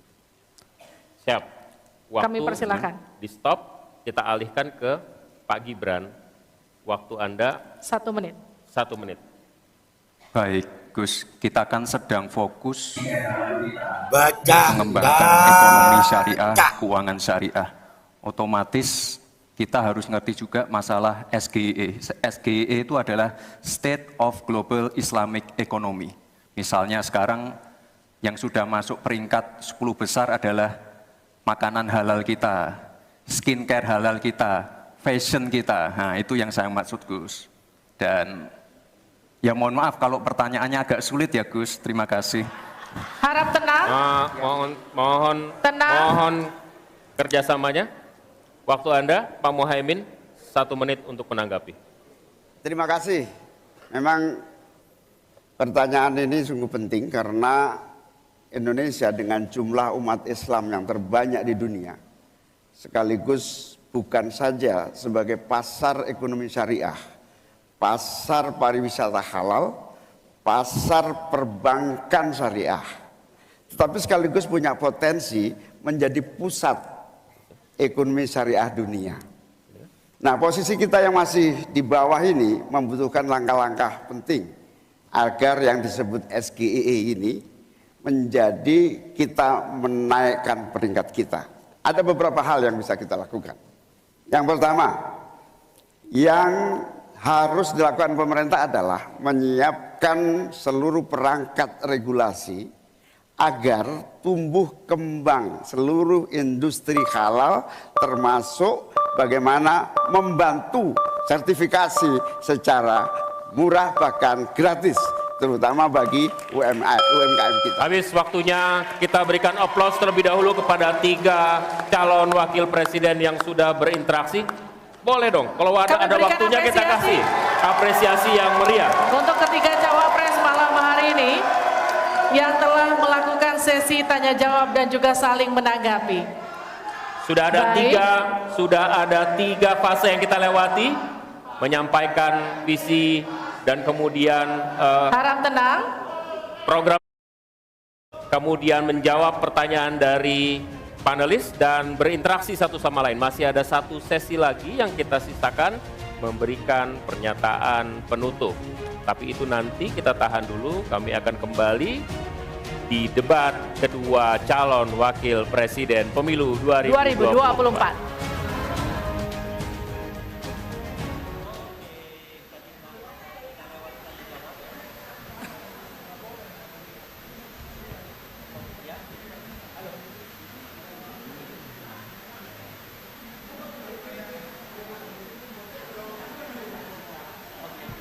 Ganti baterainya ya, supaya habis baterainya. Oke, udah masukin yang tanya jawab tadi yang kedua, dan saya kira nanti kita akan mendengar closing statement. Tapi kita langsung analisis dulu dengan Bung Zulfikar dulu langsung ya.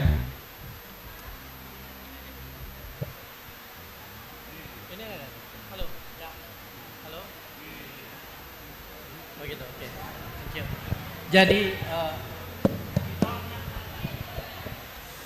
Gibran ini mengikuti apa yang dilakukan bapaknya, ya, 5-10 tahun yang lalu.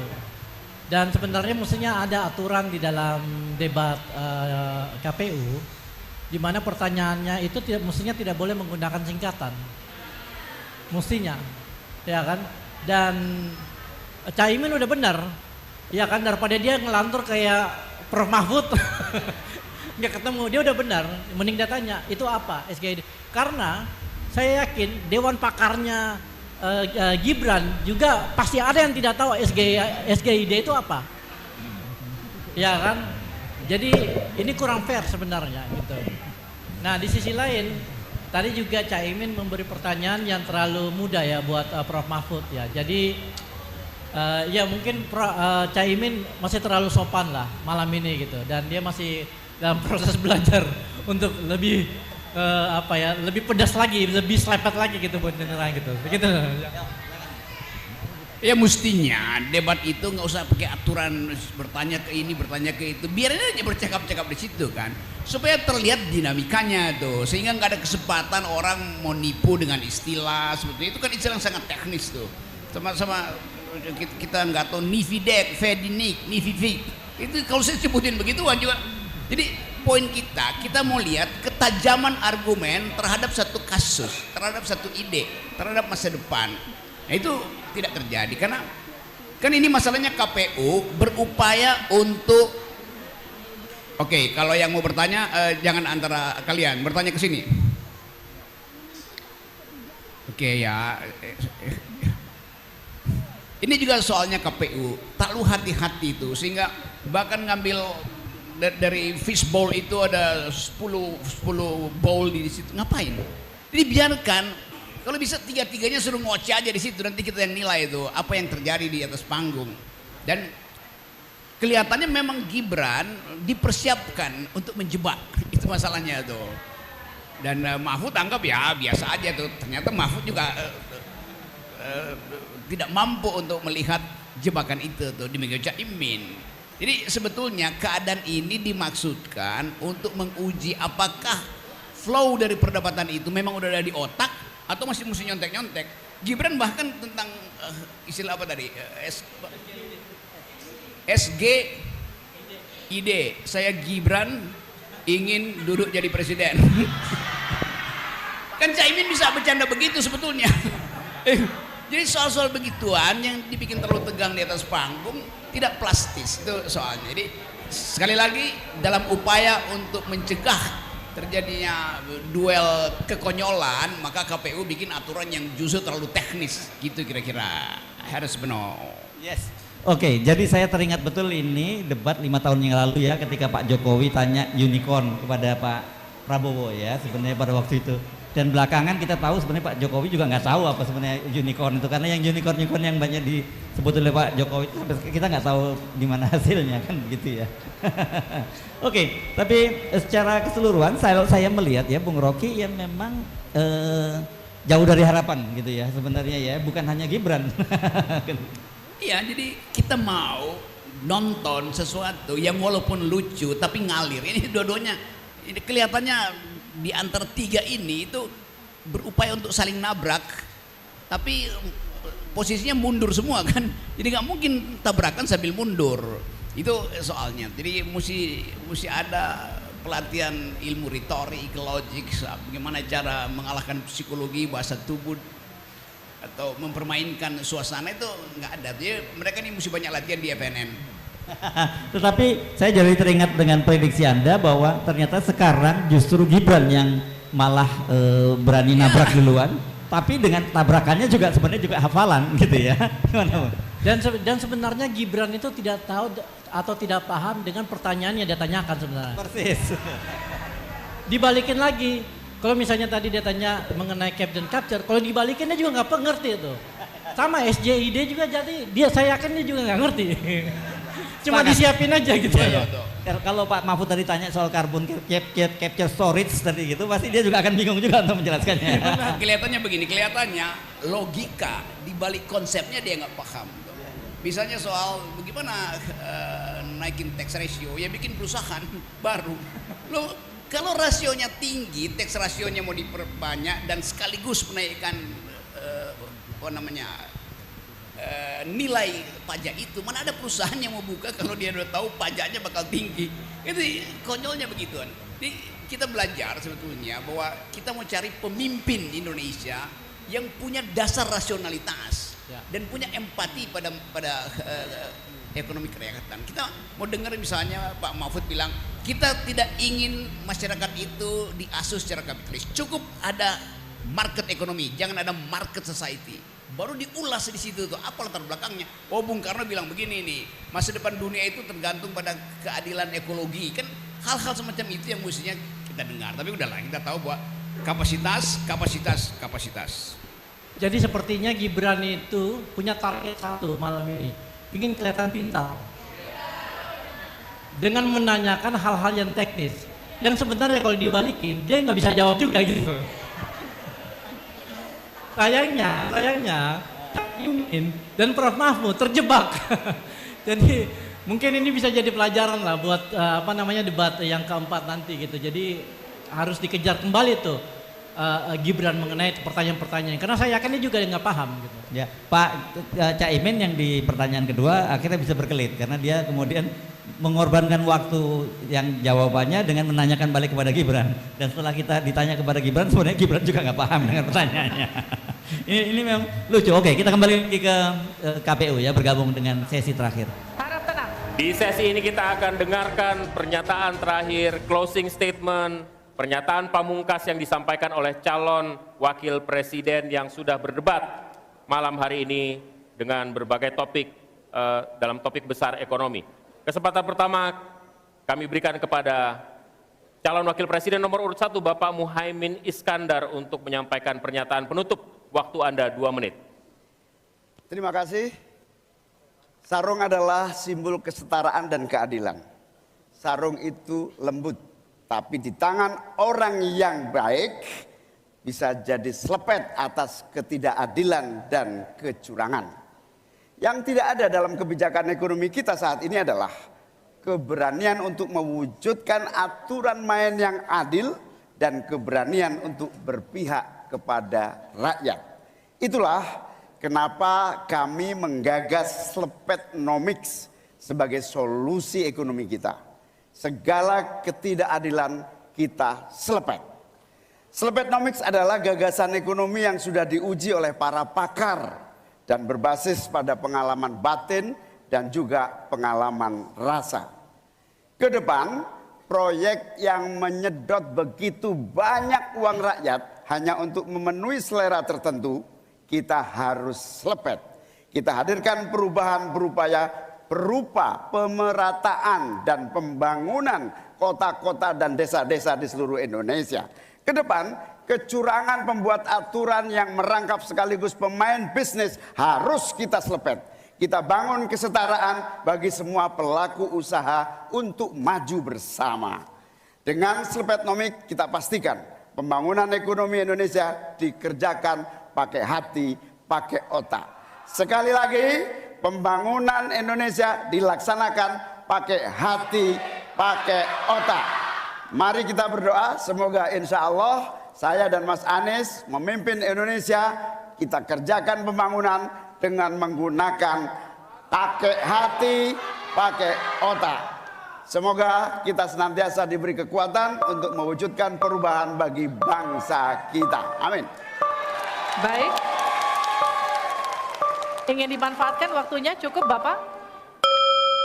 Kita lanjutkan ke calon wakil presiden nomor urut 2, Bapak Gibran Rakabuming Raka untuk menyampaikan pernyataan penutup.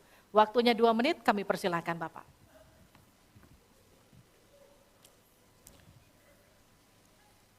Indonesia ini negara besar. Kita harus bersyukur di tahun 2020 sampai 2030 nanti kita akan mendapatkan bonus demografi. Saat itulah sebagian besar penduduk kita ada pada usia produktif. Ini kesempatan kita untuk meningkatkan produktivitas nasional. Peluang untuk menuju Indonesia emas makin terbuka lebar. Tapi Bapak Ibu yang saya hormati, teman-teman sesama anak muda, ingat, kesempatan ini hanya datang sekali. Kesempatan ini tidak akan terulang lagi. Untuk itu kita harus kerja keras, kerja fokus, berani melakukan lompatan. Saya ucapkan terima kasih kepada Pak Prabowo yang sudah memberikan saya kesempatan untuk ikut andil dalam kontestasi ini. Saya sangat bangga sekali saya menjadi bagian dalam perjalanan menuju Indonesia emas. Saya ucapkan terima kasih juga Prof. Mahfud, Gus Muhaimin. Saya sangat senang sekali bisa satu panggung dengan orang-orang hebat seperti ini. Senang sekali anak muda bisa bertukar pikiran dengan ketua umum partai dan seorang profesor. Sekali lagi, terima kasih. Anak-anak muda harus saling mendukung, anak-anak muda harus saling bergandengan tangan. Saya yakin Indonesia emas bisa tercapai. Terima kasih. Wassalamualaikum warahmatullahi wabarakatuh. Selamat Natal dan Tahun Baru. Baik, terima kasih. Harap tenang, kita masih melanjutkan. dalam sesi, mohon tenang, waktu belum selesai. Kami persilahkan selanjutnya calon wakil presiden nomor urut 3 Bapak Mahfud MD untuk menyampaikan pernyataan Saudara-saudara seluruh bangsa Indonesia, kami Ganjar dan Mahfud ingin memastikan untuk menyelenggarakan negara yang bersih melalui penegakan hukum tanpa pandang bulu.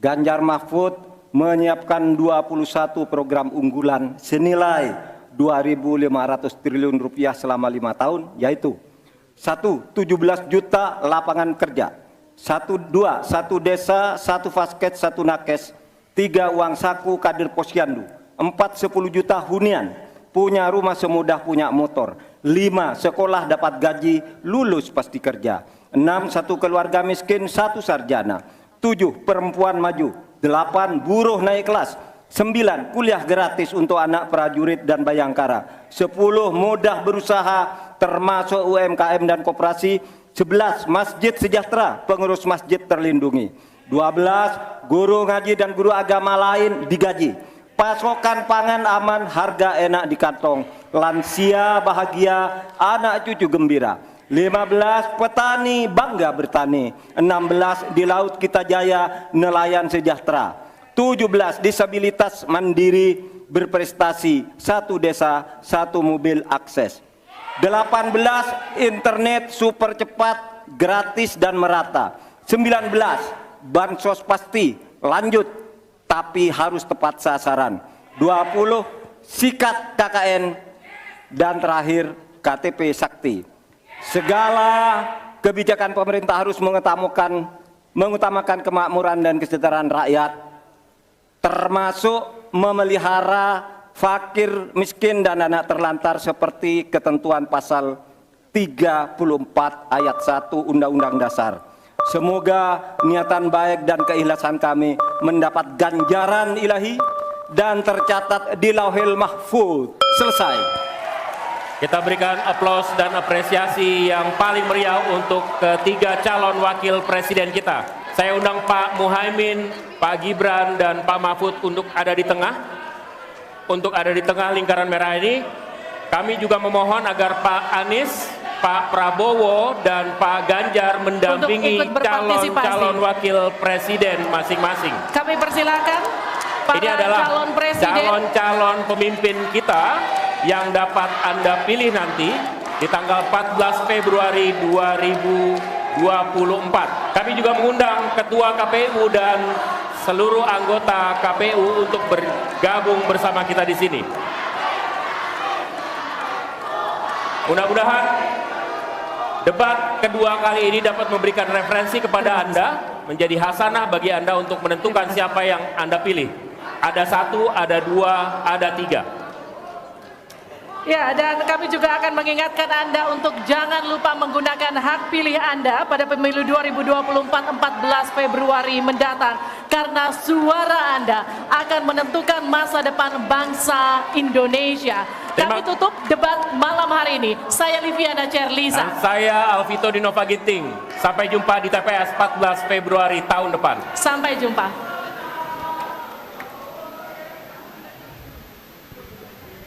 Ya baik, kita beri aplaus untuk sesi yang terakhir tadi sekaligus menutup ya. Tahu tepuk tangan, ayo mana suaranya? Ayo. Ya. Kita kasih juga ulasan terakhir, kalau ini bukan closing statement. Silakan Bung Zulfikar, setelah itu baru Bung Rocky Gerung sebagai closing. Oke, jadi ini adalah debat pertama buat Caimin, jadi mesti kita pahami juga gitu. Jadi kalau misalnya ternyata performansnya itu tidak terlalu menggembirakan, ya itulah yang kita harus terima gitu. Tetapi kita masih bisa bersyukur, kenapa? Karena ternyata Pak Mahfud lebih buruk dari Caimin. Jadi masih ada hal yang bisa disyukuri. Tapi tadi barusan saya bilang ke teman-teman Dewan Pakar, debat keempat Caimin harus menang. Jadi kita minta nanti kita akan siapkan Caimin untuk benar-benar siap dan kemudian tidak sungkan-sungkan lagi menyerang Gibran. Jadi itu target kita gitu. Terima kasih.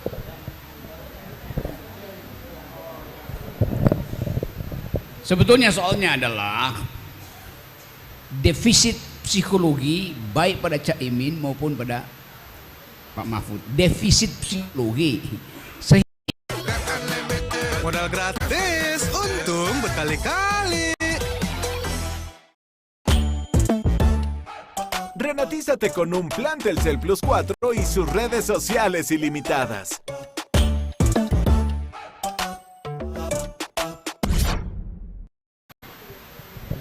Oke, baik, tidak terasa kita sudah di ujung perbincangan. Terima kasih atas kehadiran Anda semua yang di sini. Juga terima kasih untuk teman-teman yang menyaksikan ini dari berbagai saluran channel YouTube yang ada. Saya tahu bukan hanya dari dalam negeri tapi teman-teman juga di luar negeri banyak sekali yang sejak sore menanyakan kepada saya jam berapa ini acara akan dimulai.